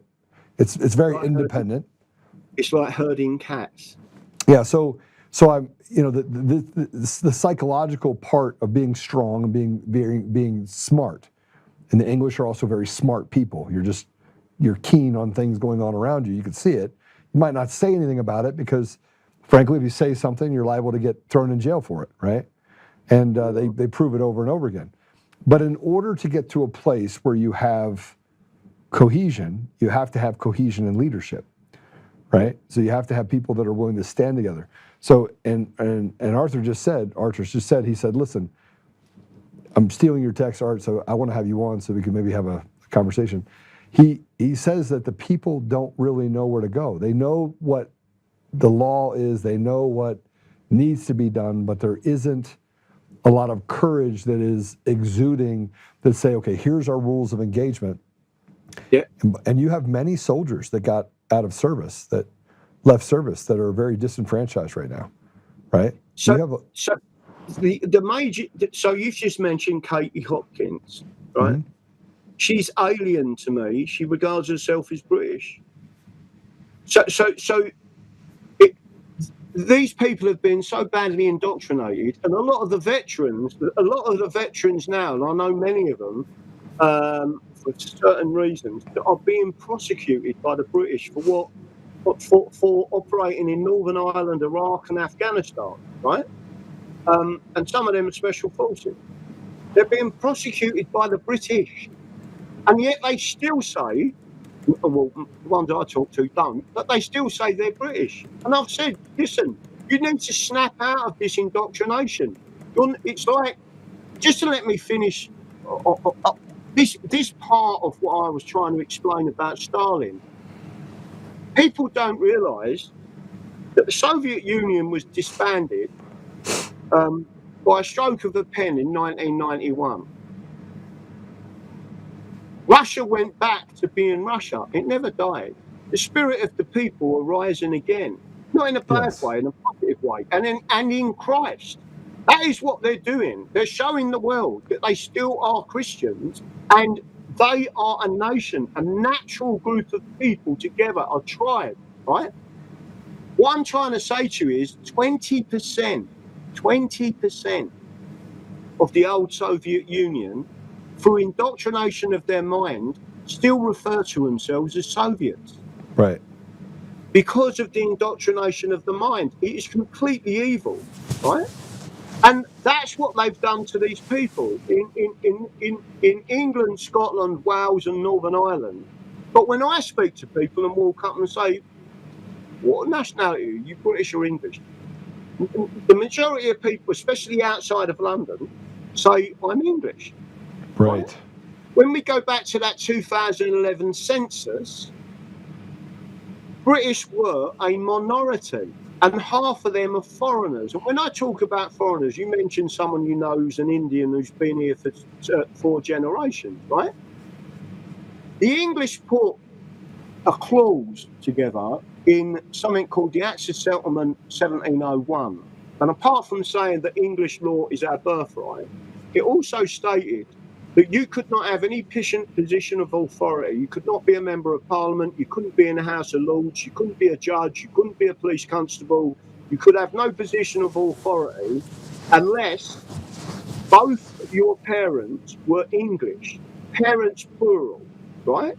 It was a protection mechanism that was put in place not from race, but because the Dutch started to take advantage of the situation where they was invited here, by the way. The Dutch put this in position, and then they was putting people in positions in Parliament and robbing us and then sending the money out of the country.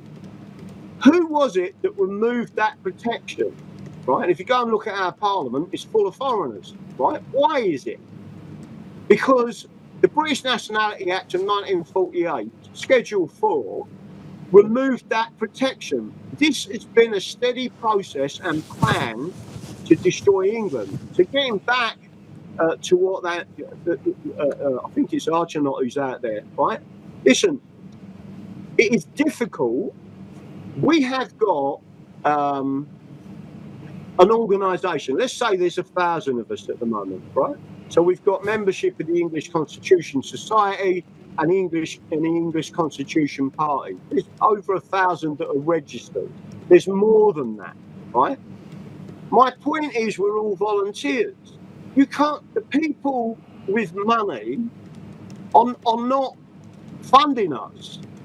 It's almost, even though we are a Christian group, we are English, right? I've got no issue with the Scots. In fact, most people who know the history know that Scotland has always fought against the Union, the political Union. By the way, the UK is not a country, it's a unitary state. Even the law books tell you that, right? But they've been indoctrinated to believe that the UK is a country. Right. And Britain is an island.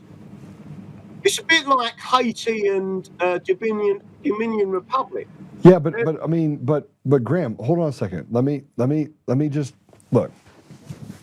In 5 years of getting my ass kicked in politics in the United States, I got a PhD in basically getting smacked around by everybody, left, right. Everyone hates me. 7,000 articles they wrote about me. They tried to do harm to me. I have to carry a gun everywhere I go. You guys can't have them, but I certainly can, and I do carry one everywhere I go, right? And I got another special one just in case, right? So I have to carry a weapon everywhere I go because people like me. They want to kiss me with whatever they're carrying. So here's what I've learned. I've learned that the most unlikely relationships, the most unlikely unions, like Katie Hopkins, I'm going to reach out to her tonight. I'm going to say, you need to watch this podcast, right? These are the podcasts I live for, by the way. This has been awesome for me, right? But I'm going to tell her, you need to get with Graham, and you guys need to figure it out, right? The founding fathers in the United States hated each other. Matter of fact, they loathed each other so much that sitting in the same room became a chore. And if you want to talk about Thomas Jefferson and the fights and William Henry, people that nobody talks about, right? They despised each other. You want to know why? Because they were strong. Yeah. They died broke and destitute.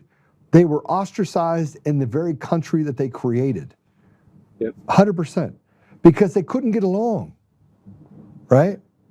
And it led to the Civil War. Because they built factions in different states and then they couldn't get along because they all had a different vision of what the outcome was. I'm telling you right now, like I am a man that is deeply entrenched in my faith. I'm a very flawed man, but I have spent the last 17 years of my life serving, right? And this is no different. If you can stand together with people like Katie Hopkins and have conversations, humbly have conversations, you will solve England's problems. Right? Joe, let me just make sure I express this to your audience as well. When I was 24 years old, I died. I was in a coma and I died. I crossed over to the other side and I spoke to my mother who died a year before. The person I spoke to, who I take and regard as God, listened to people praying. I wasn't religious. And he let me come back. And I believe that the reason they let me come back was to take England back because it is God's country. Right. It doesn't belong to the Marxists or the communists. It belongs to God's people. And once we take control, but it's getting these people to say, listen, I mean, I'm not, Joe, I get what you're saying. But people need to understand this. Look at Nigel Farage, right? I've just described him as Benedict Arnold, right? He's just took £20 million off of the guy with dual nationality from Thailand. How can we compete with that? How can we compete with it? 20 million is just taken off the guy who doesn't even live here. Yeah, so you're not trying. So, I mean, look, I'm a firm believer that I never look at the obstacle, I look at the problem, right? And I never work the problem through the symptom. And right now you have a hell of a lot of symptoms that are going on. This is one of the reasons why over 5 years I've been able to be vindicated just happened. And I'm gonna sue the shit out of everybody, right? It's been a tough 5 years. And I'm telling you right now that being in this fight and the people that are listening to this podcast that are over in England, I want them to be so engulfed, so swallowed up by the idea, not the idea of hope, but the idea of the path. Like you can see the light, you run towards it. People are going to throw all sorts of chairs and shit and fires and tragedy. Everything's going to be thrown at you, right? But you're saying that I'm going to keep my eye fixed on that goal. That's my mission. I'm going for it. We're going to go there. It doesn't matter what it takes. That is the spirit of England. That's the spirit that you could take back 400, 500 years ago, right? When you fought off the Romans, when you fought off the Ottoman Empire, when you were a part of, I mean, I could literally tell you right now, the spirit of England, every one of my friends, every time I get into a cab when I was over there, every time I engaged with people there, it was always the same thing. And that we need to take back our nation. So if people are telling that to me, I know for a fact you got the density. You have enough people to take out these Marxists, take out these people, and I don't mean violently, I mean you basically evict them, right? And take back what was rightfully yours. It was never theirs to take. So that's, I guess, the thing that I want to leave with you. Yeah, no, 100. Listen, Joe, let me tell you something. If something serious happened in the US tomorrow, bearing in mind my age, I would volunteer to protect your country and come in there and fight for America. All we need from America, I mean, we even sent a letter. You've probably heard of this, but I think it's around the July time. Every year they have what's known as a declaration of the captured nation.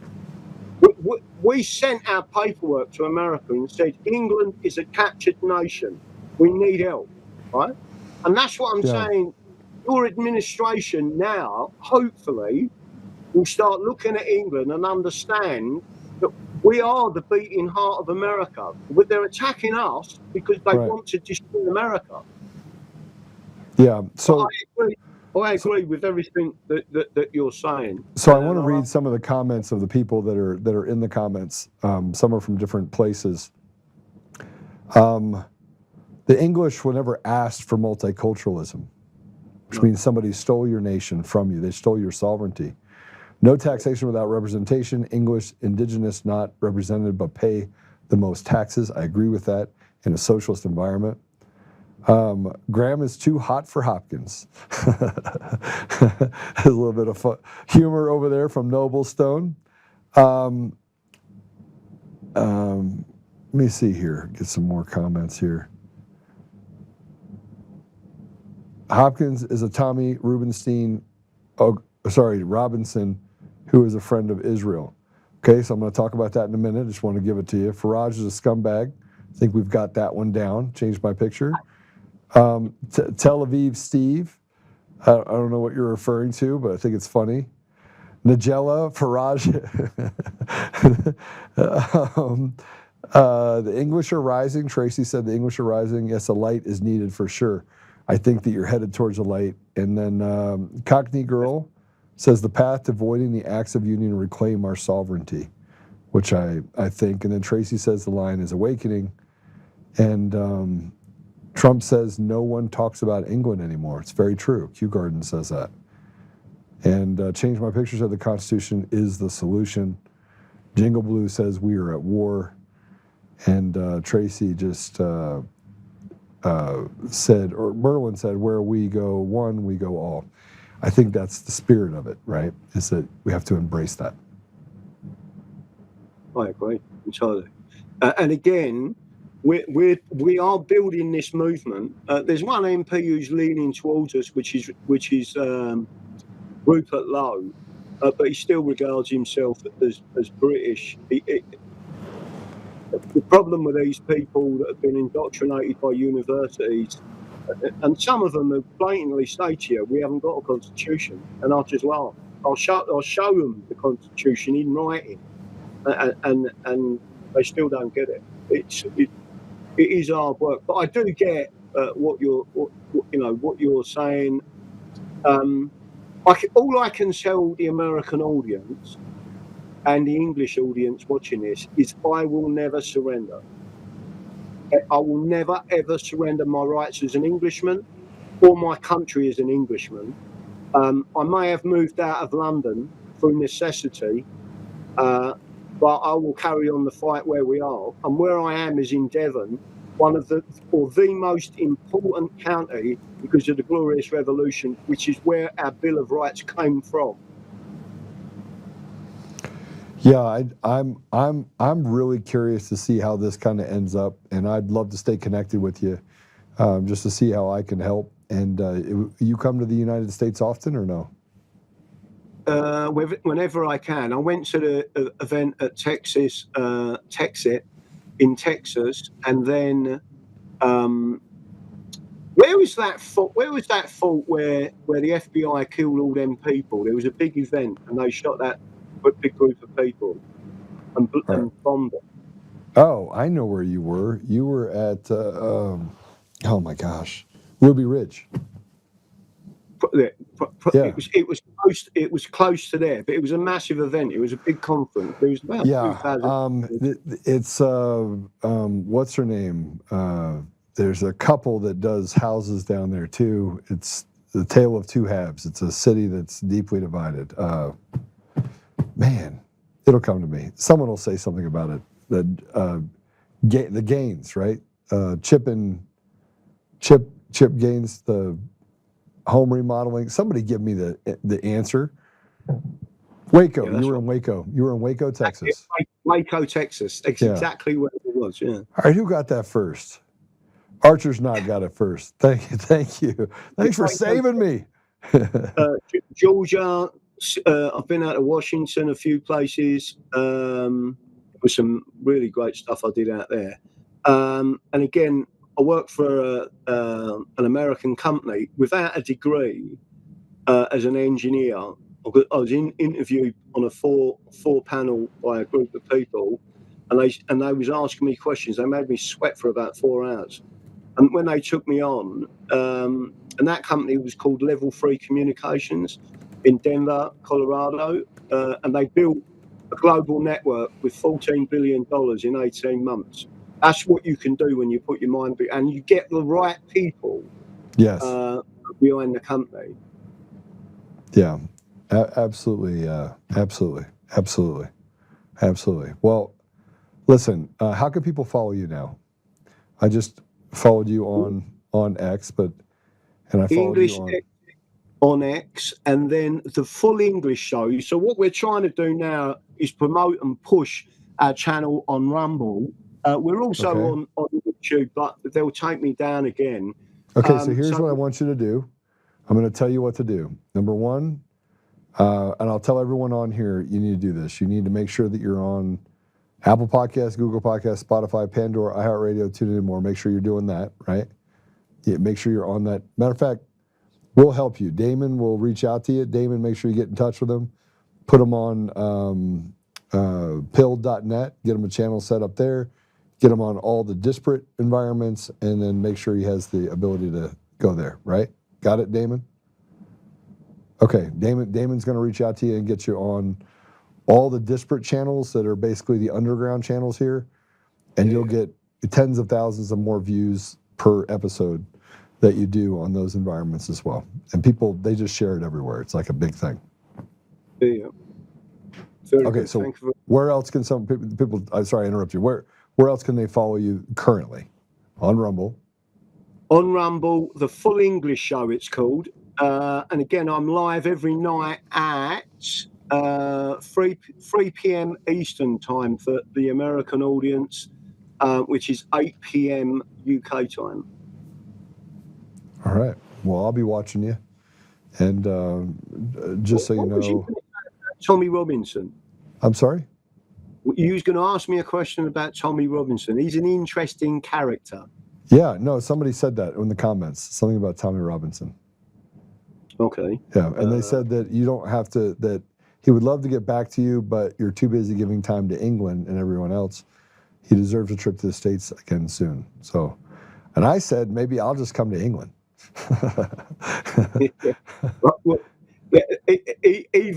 Either one. I mean, one person we have been pushing to try and get a podcast with is Tucker Carlson. But the reason is because he will sit there and he's like you. He gets it, right? And he understands that there is a problem. He said on a number of occasions, he's talked about Christian nationalism. He's also talked about the Protestants being oppressed and suppressed yet again. And again, I will put you in touch with Tucker Carlson. How's that? That'd be perfect. I'll make that happen. I will literally send him a text message today. So yeah, no, we think he's fantastic. He is fantastic. He's not only fantastic. He's on a whole new level. Like, he's just a good man. And you know that when the darling of the news industry that always spoke truth starts speaking truth outside of the confines of the what we call the guardrails, that's when you know you have someone that frankly wants his legacy to be about truth, no matter what the consequences are. That's Tucker Carlson. Yeah, no, I agree. Yeah. I completely agree, and I can tell they are genuine people. They are genuine Christians. Tucker Carlson is, yourself, Tommy, who, and I'm not talking about Tommy Robinson, that put us in touch. These are all lovely people. We are like cousins. And we need to start acting to make sure we support each other. Like I said, I would go to America and defend America tomorrow.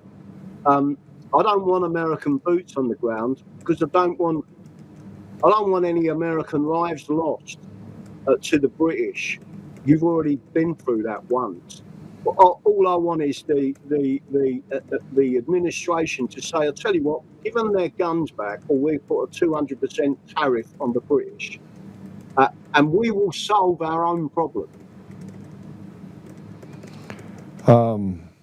I want to say something because I did write this inside the chat on Rumble. I can't do all the chats, but I did say that it's been an awesome show. It's been great having you on. This is probably, I have my favorites. This is probably my favorite. but I said some things that that I think is important, and what I want everybody to know, and that is, but God. It is super important that you remember those two words, but God. In the U.S. for the last 5 years, we've been fighting the same thing you're fighting there. We have these 4 things that we tell people they must do, and it's biblical: pray, stand, speak, and act. And you know, I usher it back to Judges 7, which is the Gideon 300. You don't need a lot. You just need them to be courageous. You need people to want to stand for what is right, regardless of the consequences. And so we tell people to pray, to stand, to speak, and to act, and then always come back to prayer so that you never become the very thing that you're fighting against. Because in that void, it's very easy to get back to a place of vengeance or anger. I agree. And that's where the word forgive.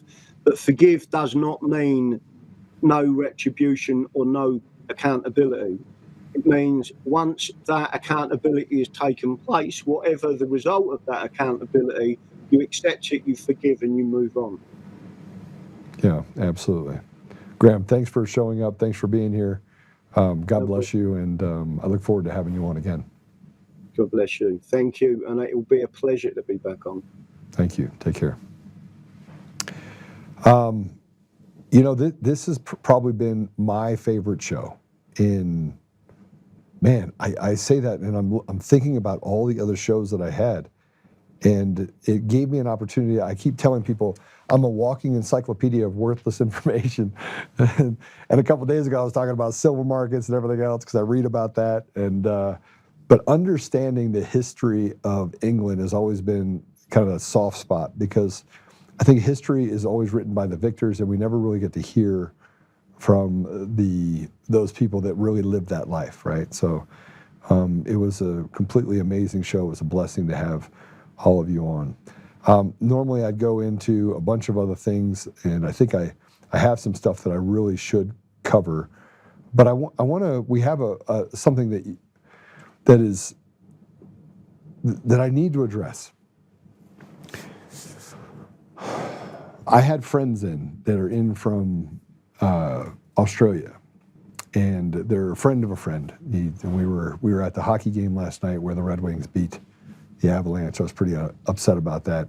And my friend Ryan Schuling, who has a show on iHeart, a pretty popular show on the radio, and he interviewed me, and I sent him some tickets, and he came there in his Red Wings thing, which was really disturbing for me. Just kidding, Ryan. It was okay.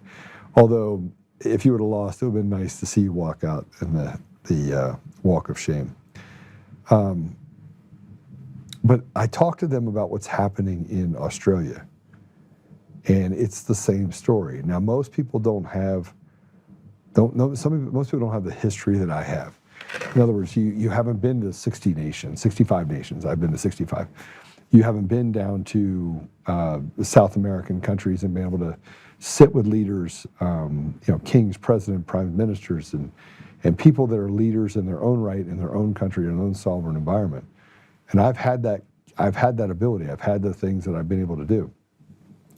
And when we talked to Graham, I had an understanding of where Graham was coming from, because I remember back with the National Prayer Breakfast, you have Tony Blair, and this is back in 2007 and 2008, 2009, 2010, 2011, 2012. And what was fascinating about those conversations and the conversations I have with other people is that if I look back now, I could actually see what was happening in our country. Like, I could see it. Like, I could see that we were setting the stage for some very nefarious people to do really bad things. I remember the conversations as if it was yesterday, which is weird because I didn't give it a second thought about those conversations. But now, as we see what's happening in the UK and we see what's happening in Scotland, and if you haven't been paying attention to Conor McGregor, he's on fire. He's on fire to bring a new national voice back to the people of his nation, right? Nation state, part of this UK, this group of nations. And it's ready, it's ripe. in the United States, we're ready and we're ripe, and we recognize the criminals and we recognize the institutional rot. But when I talked to my friend last night from Australia, everyone recognized it. They recognized that the UK ran the same game of, we're taking away your guns for your own good, keep you safe. But it didn't keep them safe. What it did is it took them from 7,000 rapes to over 70,000 rapes. And in the middle of that, you weren't allowed to face your accuser. Same thing happened in Australia. Same thing happened with the COVID vaccine in Australia, where they tried to do forced vaccinations. And then they saw this massive wave of people rising up and said, oh, maybe it's not time. But see, the damage has already been done. The people in England are no happier, the English are no happier than we are in the United States if you can see it. And most people in the United States don't want to see it, they just want to live. They want to do that thing that Daniel Pearl did, right? And that is, I just want one more breath, I'll say whatever you want me to say. I just want one more TV commercial. I just want one more of this. I just want to have all my conveniences. But it's just not enough anymore. And so, you know, I equate what's happening in the UK with what we're doing in the United States. We're making huge sacrifices. And I'll bring it back to the fight that President Trump is in right now inside of Washington. The government is at war with itself. And it's the haves fighting the have-nots inside of its own rankings while having to recognize that the haves are the haves. So it's eating itself. And everywhere you look, whether you look at the Epstein files, I got more out of the Epstein files related to people who say they're on our side. The Steve Bannon's having conversations with the Jeffrey Epsteins. I personally am disgusted by some of the things I saw he did. He's not talking about it. He's not talking about it. I don't see any connection to President Trump at all. None. And you could say, well, there's stuff in there for it. No, there's not. There's things that people said that were found to be uncredible that created a idea, and we can't even authenticate any of that. Well, there's things we can authenticate, messages we can authenticate. And they lead us back to the same people that want to lead us and want to tell us that they're fighting for us while they stand in the way of progress and become obstructionists, like Todd Blanche. Todd Blanche that works underneath Pam Bondi. Todd Blanche that fired Ed Martin. Well, I have an article I want to read to you really quick as I kind of make this kind of switch over into this specifically. I said before we brought on Graham, that Ed Martin was one of the truly good guys. He's one of the guys that believed in doing the right thing. He's a very big man of faith, always has been. I could say the same thing about the director Bailey that went into the FBI, another really good man who left a position in order to come into the FBI to clean it up. But put this article up. Ed Martin was fired. Todd Blanche did not notify the White House he removed Ed Martin from weaponization group, even though Trump personally hired Martin for the job. This is criminal. Monday, the Gateway pundit Christina Leala reported the Deputy Attorney General Todd Blanche fired Ed Martin as chief of the Justice Department's weaponization working group. This was the first reported by investigative reporter Paul Sperry. Last May, President Trump tapped Ed Martin to be the U.S. pardon attorney after Rhino Senator Thorne Tillis derailed his nomination for D.C. U.S. attorney. He was also personally named by Trump to serve in the Justice Department's director of the weaponization working group. Then on Monday, it was reported that Ed Martin was removed from his role as chief of weaponization at the DOJ. The DOJ spokesperson said Ed Martin is still at the department as the pardon attorney. But there is more to the story. On Tuesday, Paul Sperry tweeted a shocking development that Todd Blanche did not tell the Trump White House that he had removed Ed Martin from the weaponization group. That was after President Trump personally hired Ed Martin for the committee. Go ahead and take it down. That was written by Jim Hoff, by the way. Another individual that was vindicated by Coomer and the other things that came out by these whistleblowers. Coomer, stolen elections in different countries. I mean, what we're dealing with right now is nothing short of international treason by a group of people that want to destroy everything that we represent and have us fight each other tooth and nail. Well, I think we've identified who they are now. We know who they are. And I think it's high time that not just in Australia or the UK or any of these countries, that we come together and we start to realize that we have to have effective leadership that is willing to rid ourselves of systems that they put in front of us in order to enslave us and turn us into plebes, serfs, slaves. It's coming. I truly believe it is coming. I'm going to bring it back to Colorado. And for those of you that are joining us from the UK, I just want to say again, thank you. Daddy Dragon, I didn't know you were as Daddy Dragon, but some of the people that have followed me for years know who you are. They've talked on Facebook and other places like, aren't you Daddy Dragon? So just to let you know that you haven't lost your following. We just need to reconnect you with them, and we'll work really hard to help you do that as well. Let's, if we can, let's get to Colorado for a minute, can we? Or should we go to, are we in, which one are we in here? Let's get to the part where I need to, oops, wrong one. Okay.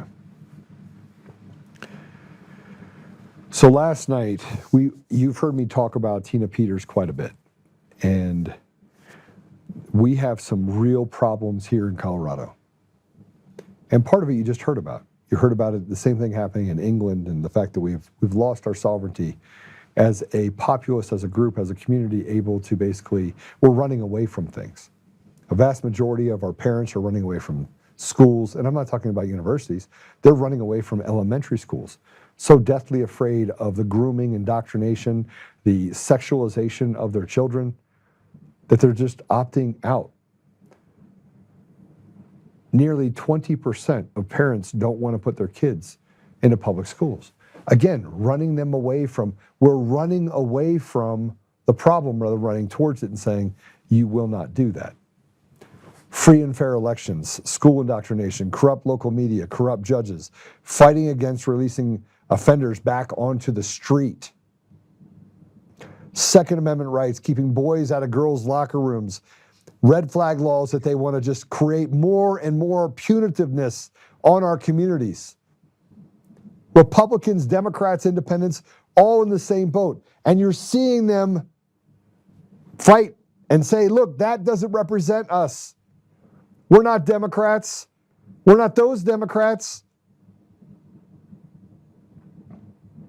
Everything that you face around the nation is a capturing that is happening right here in Colorado, only times 10. And these people have zero ability to control themselves because they have been selected, not elected.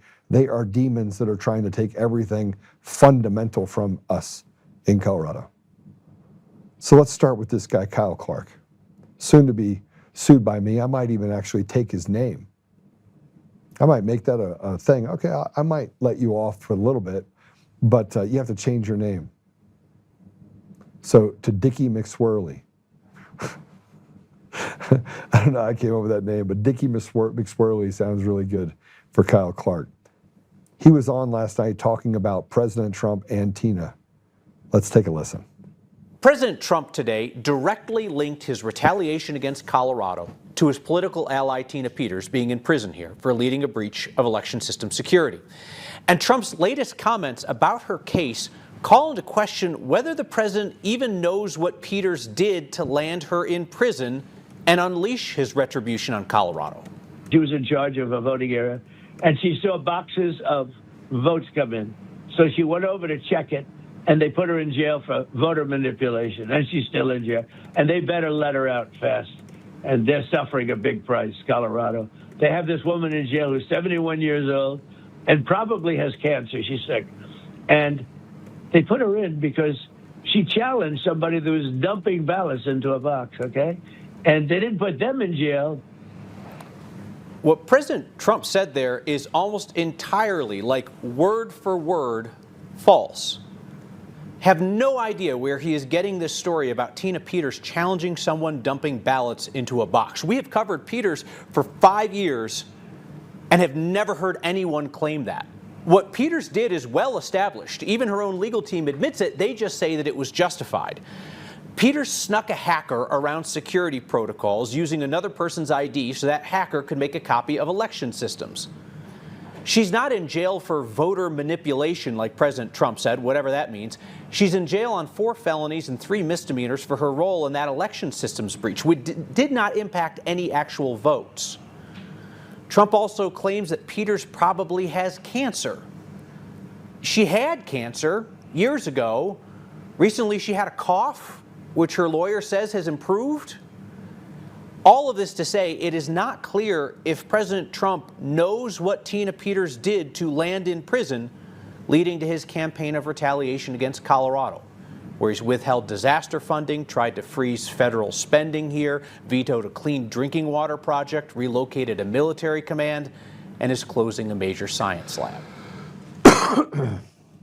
Okay, so this liar is lying. So let me just tell you, President Trump got a bunch of things wrong. So did he. Number one, Tina was not in jail for manipulating or breaching a system. None of her charges are related to that. They charged her with basically walking down the street. None of the charges were related to anything having to do with what she did in uncovering the election fraud. So Kyle Clark, he may have got it wrong, but you're just a liar because you said right up front, we've been talking about Tina Peters for 5 years. And here's another part. Conan Hayes is not a hacker. He's not a hacker at all. He's a computer programmer and a surfer who worked for the CIA. But you wouldn't say that either because you're nothing but a little Fed snitch. You're a piece of garbage. You're not a journalist. You're an Antifa freak that has done everything you can to, frankly, deceive and trick the people of Colorado. Nothing that you say is accurate. Nothing that you say is real. Nothing that you say is in any way indicative of what's really happening or has happened in Colorado. I don't even think you know what the truth is. You're a liar that has stood up for radical leftists that have destroyed everything that is good about this country. And I pray to God that when they come in to take over 9 News, that they throw you out on your head. You're a disease, and you're a part of the other disease that seems to have just taken over everything we have in the state of Colorado. You're a part of the swamp. You're a part of the cabal that stole the voice of people of Colorado and installed selected leadership at every level, and frankly, on the Democrat side and the Republican side. You're garbage. So I'll start with you. I'll start with you because frankly, man, you're like number 1 on the list. And since lawyers are calling me saying, Joe, I will represent you. I will represent you, and I've already made a list of all the people that we need to sue. You're at the top of the list, Kyle Clark. I pray I get to sit across the table with you in front of a jury and just put it all out there because you're a journalist, right? You had all the information, right? Yet you hid that information on Eric Coomer and you purposely lied in order to create a false front and to defame me over the last 5 years. You will pay for it. And 9 News, so will you. And Matt Doloff, you will pay for it too. Sooner or later, you're all going to pay for what you've done that is not a victimless crime to the people of Colorado and, frankly, the people that you've hurt, killed as a result of your just evil behavior. So that's all I have for you. And I want to talk about the other part, the water part, the water project that brought clean water. That's a lie, too. So let me tell you about this vetoing HR 131 in this water project. Let's put it out there for Kyle Antifa Clark, the liar that basically talks about President Trump doing all these things to Colorado. No, Colorado is basically the bottom part of the iceberg that the Titanic hit. The Arkansas Valley conduit it's an important project for water. Okay, this is from Adam Dorito. But it was but HR 131 was the wrong vehicle to get it done. The bill would have locked taxpayers into an open-ended, over-budgeted federal commitment with weak accountability, shifting costs onto working families while rewarding years of mismanagement and delays. Supporting rural water access does not mean writing a blank check. It means demanding transparency, enforceable timelines, and responsible funding. Good intentions do not excuse bad governance. When Washington rushed massive infrastructure bills without guardrails, costs explode and communities are left waiting anyways. Vetoing HR 131 was not about denying water. It was about forcing a better solution that actually delivers water without bankrupting future generations. Rural Colorado deserves clean water, drinking water. They also deserve leaders who protect taxpayers and demand results. Leadership is saying no when a bill is flawed and when the issue is, even when the issue is not popular. We can do both, provide water and protect accountability. The bigger issue that I think in this, that I think we need to pay attention to, is that this water project did not actually provide safe water. And then let's do this. This is the other part.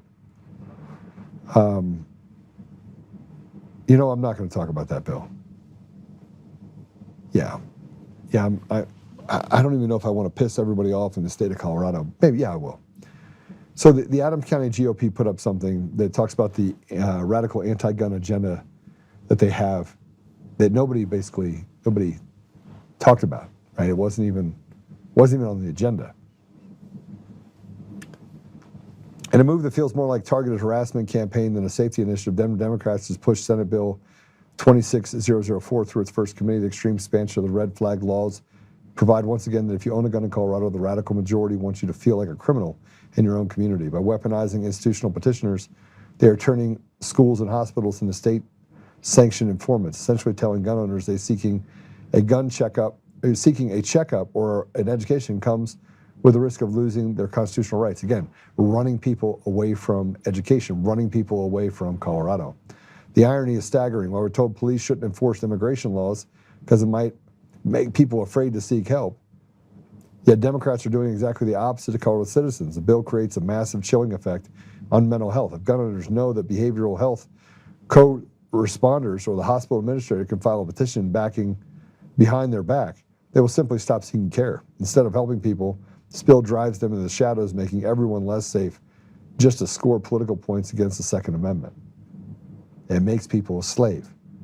This isn't about perfecting the law, it's about making Colorado a hostile environment for law-abiding gun owners. We correctly warn that these orders are ripe for retribution and abuse and stripping citizens of their property and rights without a single crime being committed or a fair hearing being held. This bill heads to the Senate floor. One thing is clear. Current leadership is more interested in confiscation and control than actual common sense solutions. I say we're headed to war because they're making it that way. And here's a new bill, by the way. It's very clear in the Constitution. It says the Second Amendment shall not be infringed, that gun rights are enumerated in the Constitution. But there's a bill called SB 2643, a bill to criminalize private sales of firearm barrels, is now in the Colorado Senate. The bill was introduced by Tom Sullivan, Representative Meg Froelich, and Representative Kyle Brown. It was actually put on by a guy named, what's his name again? Bloomberg. So you have people in other states that are coming here to Colorado and doing everything they can to destroy everything that this great state represents. Let me tell you about having to serialize barrels. You can't put a barrel together by itself without a lower. So what you're doing is creating more liability and more burden for the people of Colorado because you hate the people of Colorado, because you were selected, never elected. You're a bunch of dweebs, weak people that have done everything you can to destroy this country and to destroy the state. One by one, you've done it. You have Jared Polis, the fat gay dude that, frankly, running away from any sort of accountability that over the last 7 years has made this place very unsafe. And it's not about him being gay. It's about the fact that he's disgusting. He's a deviant. And then you put on top of that the other two that roll out this cartel, the Phil Weasel Weiser, the AG, who frankly has committed crimes and was a part of a $15 million bribery scheme that involved the Colorado Supreme Court, the AUSA, and multiple attorneys and judges inside of the Colorado District Office in Denver, Colorado. Then you have Jenna Griswold, who sent out 30,000 ballots to illegals and then posted the passwords to the system publicly on the Secretary of State's website, the same thing that they said that Tina Peters did. You have criminals that are running the state of Colorado, and you have criminals inside the legislature. It is a captured state. So if I had anything to say to President Trump about it, I'd say, here's what I really want you to do. I want you to throw them all out. I want you to make it so abundantly clear that our election systems have been fraudulent for so long, we now have proved over 70 countries, and that our intelligence community was a part of it. We've been this way for so long that now we just need to repeal all the last 2 decades, throw all the judges out, re-elect, and put people in positions of trust and authority, rip the Band-Aid off, and have a Caesar moment. We need a Caesar moment in the state of Colorado, and in many states, but especially here in Colorado. When we talk about all of this stuff, I'm going to play something for you that I think is important. These are teachers in Colorado. And I want you to listen to these teachers. And I said this yesterday on a 30-minute video that I did that I placed everywhere. When teachers become indoctrinators and become propagandists, then parents, sooner or later, will make them the target. We'll know who they are. And if you want to see real people that get backed into a corner that are losing their children, what they do when they realize who's doing it, it's not going to fare well. Go ahead and play it. School shut down completely. Yes, and because of that, other schools in our network shut down, and our high school that's right next door shut down. At my school, almost everybody called out today when we heard the national call. It was electric. Everybody wanted to be a part of it. Shut it down. Strike. The only power we have is the power to close the economy down. All of us need to do this thing. We need to do it for our students. I'm a history teacher, so we teach oppression and resistance in schools. I thought it was really important to show them that these things are occurring in their neighborhoods and in their communities. How can I tell my kids that they can take civic action and they can do these amazing, wonderful things if I'm not willing to also be brave and do them myself? That's right. So, and also got to defend them too. We're here to show that we will not let ICE intimidate our community. There are more of us than there are of them, and we know that when we're motivated by our love for our students and for our communities, that we're on the right side of history. I read history. And this looks a lot like something that happened in Germany in about 1933 or 1934. And I don't want that to happen to the kids that I teach every day. And we need to show our students that we put our money where our mouth is and that we are willing to take it to the street and to take a risk to protect them.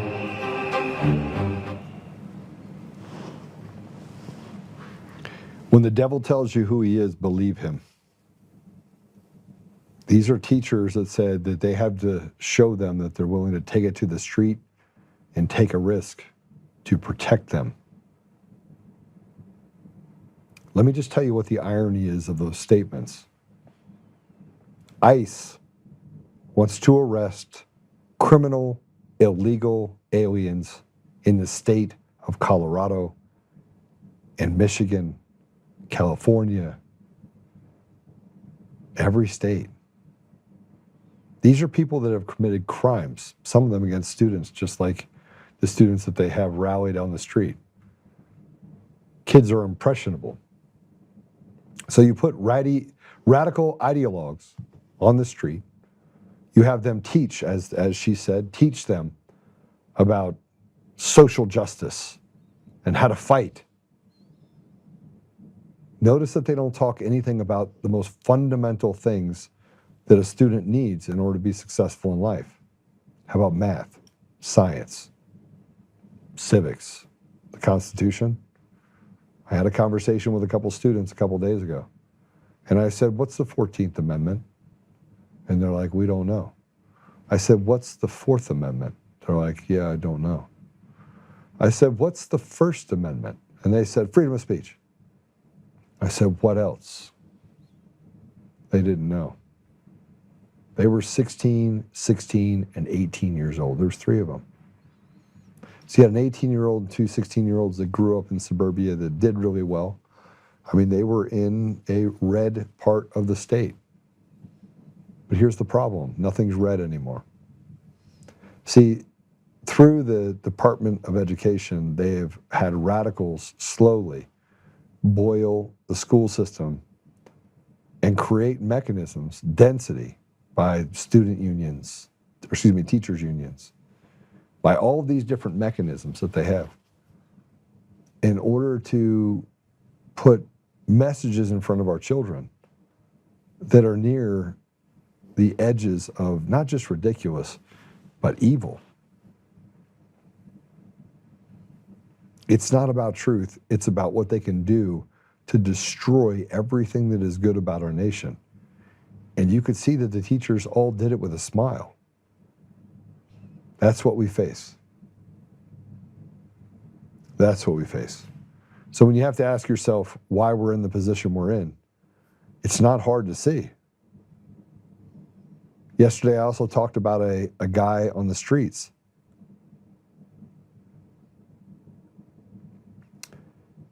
He's a 24-year-old. Put up this post, please. 16th Street murderer is 24-year-old Elijah David Caudill. Unsurprisingly, he has a long and violent criminal record. It looks like he was out on a $100 bond, so $10 for sexual contact, no consent. Charged from January of 2024.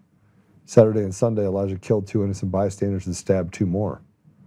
Saturday, 16th in Tremont, 512. 16th in California, 515, deadly. And 16th in Lawrence, 554. Sunday, 16th in Market, 8 p.m., another deadly encounter where he killed someone else. It's 2 days. It took the police almost 40 minutes to show up. The woman killed Saturday at 16th in Cali was a flight attendant for American Air who was here exploring the city on a layover. American rerouted their accommodations out of Denver to a hotel by Denver Airport. Mayor Mike Johnston is about to spend $500 million to revitalize a vacant and unsafe downtown. No one wants to visit Denver. And here's news about the attacker that I think is important. The guy that was charged with 4 stabbings, 2 of them fatal. He was found incompetent to stand trial. Same thing, 9 News, glazing over the reality of what happened.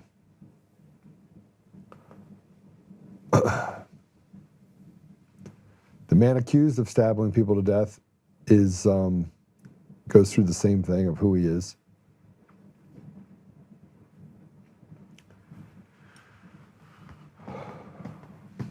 Take it down.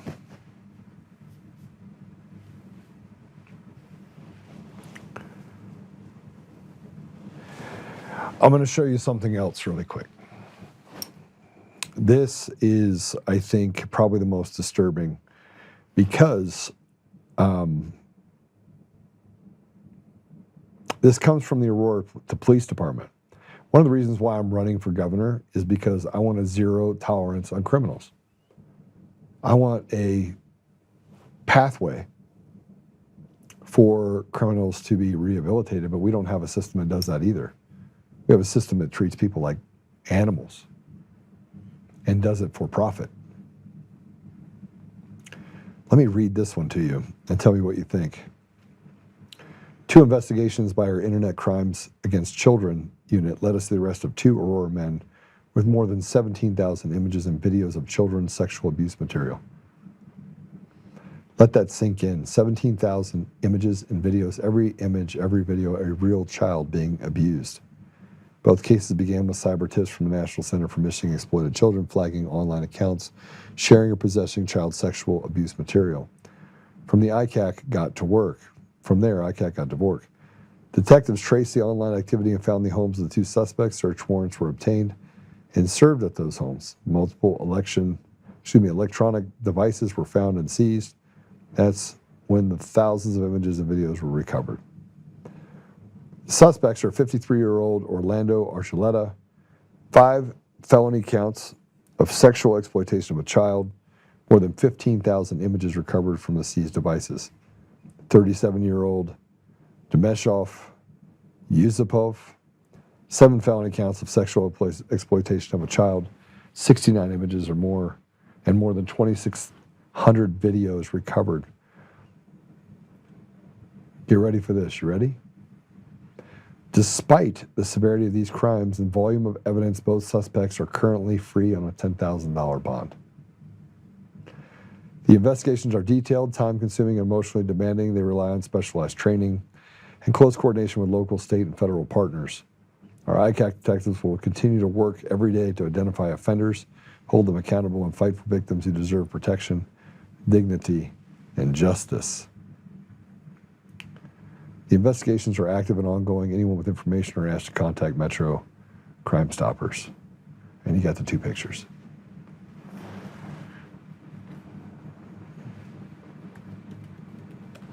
All right, I'm going to pray it out. These, by the way, are illegals, I was told. These are what the teachers are fighting for, is people that would exploit children.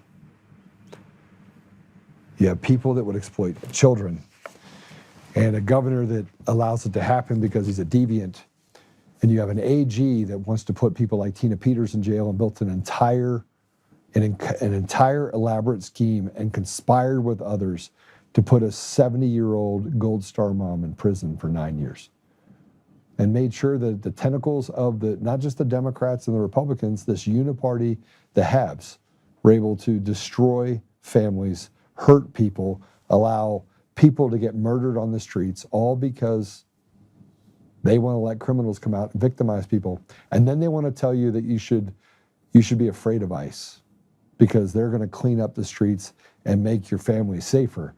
But they're doing it for your own good. That's the devil telling you that they're here to kill you and destroy you, and then covering it up and saying, oh, I'm actually here to help. Well, they're not. All right, let's pray. Whew, Father God, we know that we face just a lot of stuff. We have a lot of things going on, and we are grateful for the beautiful things that you have in our lives. We're grateful for the relationships that we have. We're grateful for the conversations we're able to have with people like Graham and the people online that contributed to this amazing podcast. Father, we're grateful for being able to be born at a time such as this, to be able to see these issues that we face and to be conduits for the success of restoration, restore you to our community and to our country. Father, please help us that we may maintain our courage and commitment, that we may be okay with whatever sacrifices are necessary in order to have that restoration occur. And help us, Father, that we may maintain and make sure that we stay focused on the truth no matter where it takes us. We're grateful, Father, for our leaders. I ask you to please be with President Trump and the others that are in leadership. Help them to push further in so that we can have a bold and courageous stand against this evil that has consumed our communities, consumed our country, consumed the world. Father, I just ask a special blessing over England and the people there, that they may be free from the bondage that they are put in.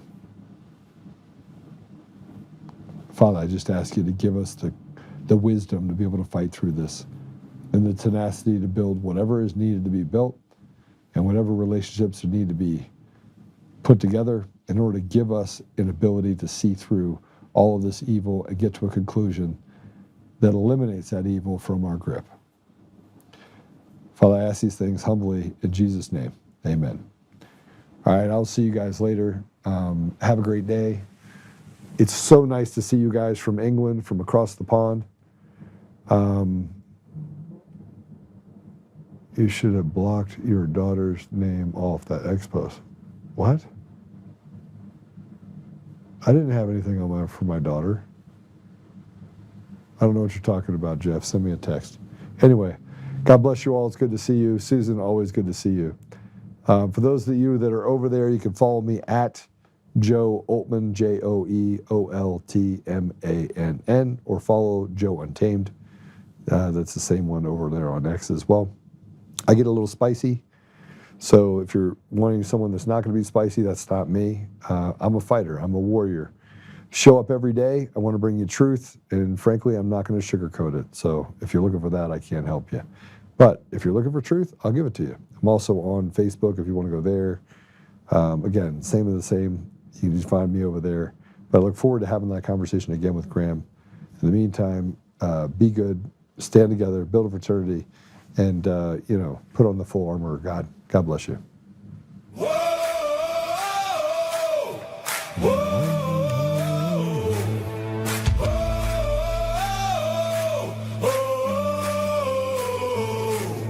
Rising from the fight for the forgotten and the free, exposing rigged machines, Kuma's lies, Dominion's deceit, pays a grand each day, shielding truth from corrupt halls, but he won't back down, standing tall through it all. Argentina Peters break the chains that bind her tight, hand count votes and one day bring the fraud to light. No more mailing scams, no machines to steal the night, restore the people's voice, make Colorado right. Governor Oltmann, lead us bold and true, badass for the have-nots, fighting through and through. Abolish property tax, cut the tolls away, shrink the bloated state, let the people have their say. It's our rally call, truth and freedom rise and watch the tyrants fall. Untamed Colorado, strong and proud, we'll be one man for the people, set our great state free. Help the single moms, bring back trade school strong, opportunity for youth, where the brave belong. Audit every NGO, ban the wolves that roam, reclaim our stolen land, bring the power home. Eric Kuma's fraud, Dominion's rigged design, expose the stolen votes, cross a dangerous line. No more victimhood, no chains on you and me. He's running for governor for real liberty. Smash the fraud machine, pardon heroes jailed for the have-nots. Rising truth will never fail. One warrior defies the corrupt elite. Colorado reborn, strong on our feet. Governor Oltmann, lead us bold and true. Badass for the have-nots, fighting through and through. Abolish property tax, cut the tolls away, shrink the bloated state, let the people have the say. Governor Oltmann, it's our rally call, truth and freedom rise and watch the tyrants fall. Untamed Colorado, strong and proud, we'll be one man for the people, set our great state free.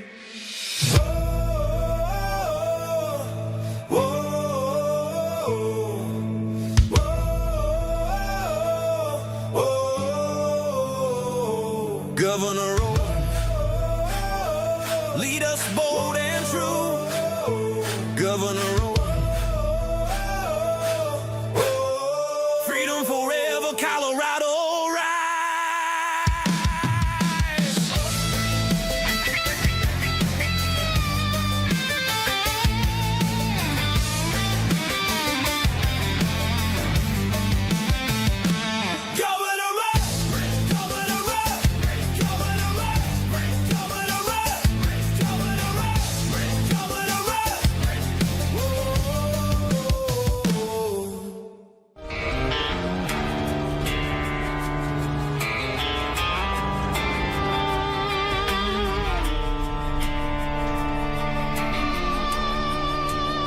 Rise up untamed, in the heart of the fight where the wild ones roam. Joe Oltmann's calling, bringing truth back home. From conservative daily to this untamed fire, we shatter the silence, lifting spirits higher. No chains can hold us, no lies can prevail.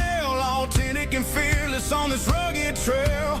Patriots gather under stars and stripes. Untamed nation, igniting the nights. Untamed nation, let the truth roll out in this land of the free. Standing proud from sea to shining sea, we won't back down.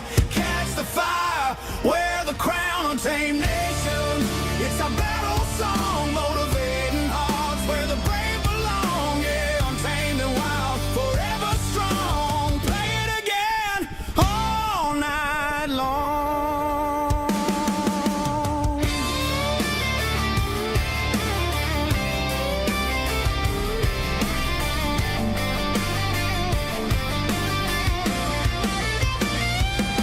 Break the mold, chase the real. No more games, time to heal. Joe's voice leads the untamed crew. Truth matters through and through. Untamed nation, let the truth roll out in this land of the free. Standing proud from sea to shining sea, we won't back down. Catch the fire, wear the crown. Untamed nation, it's our battle song, motivating hearts where the brave belong. Yeah.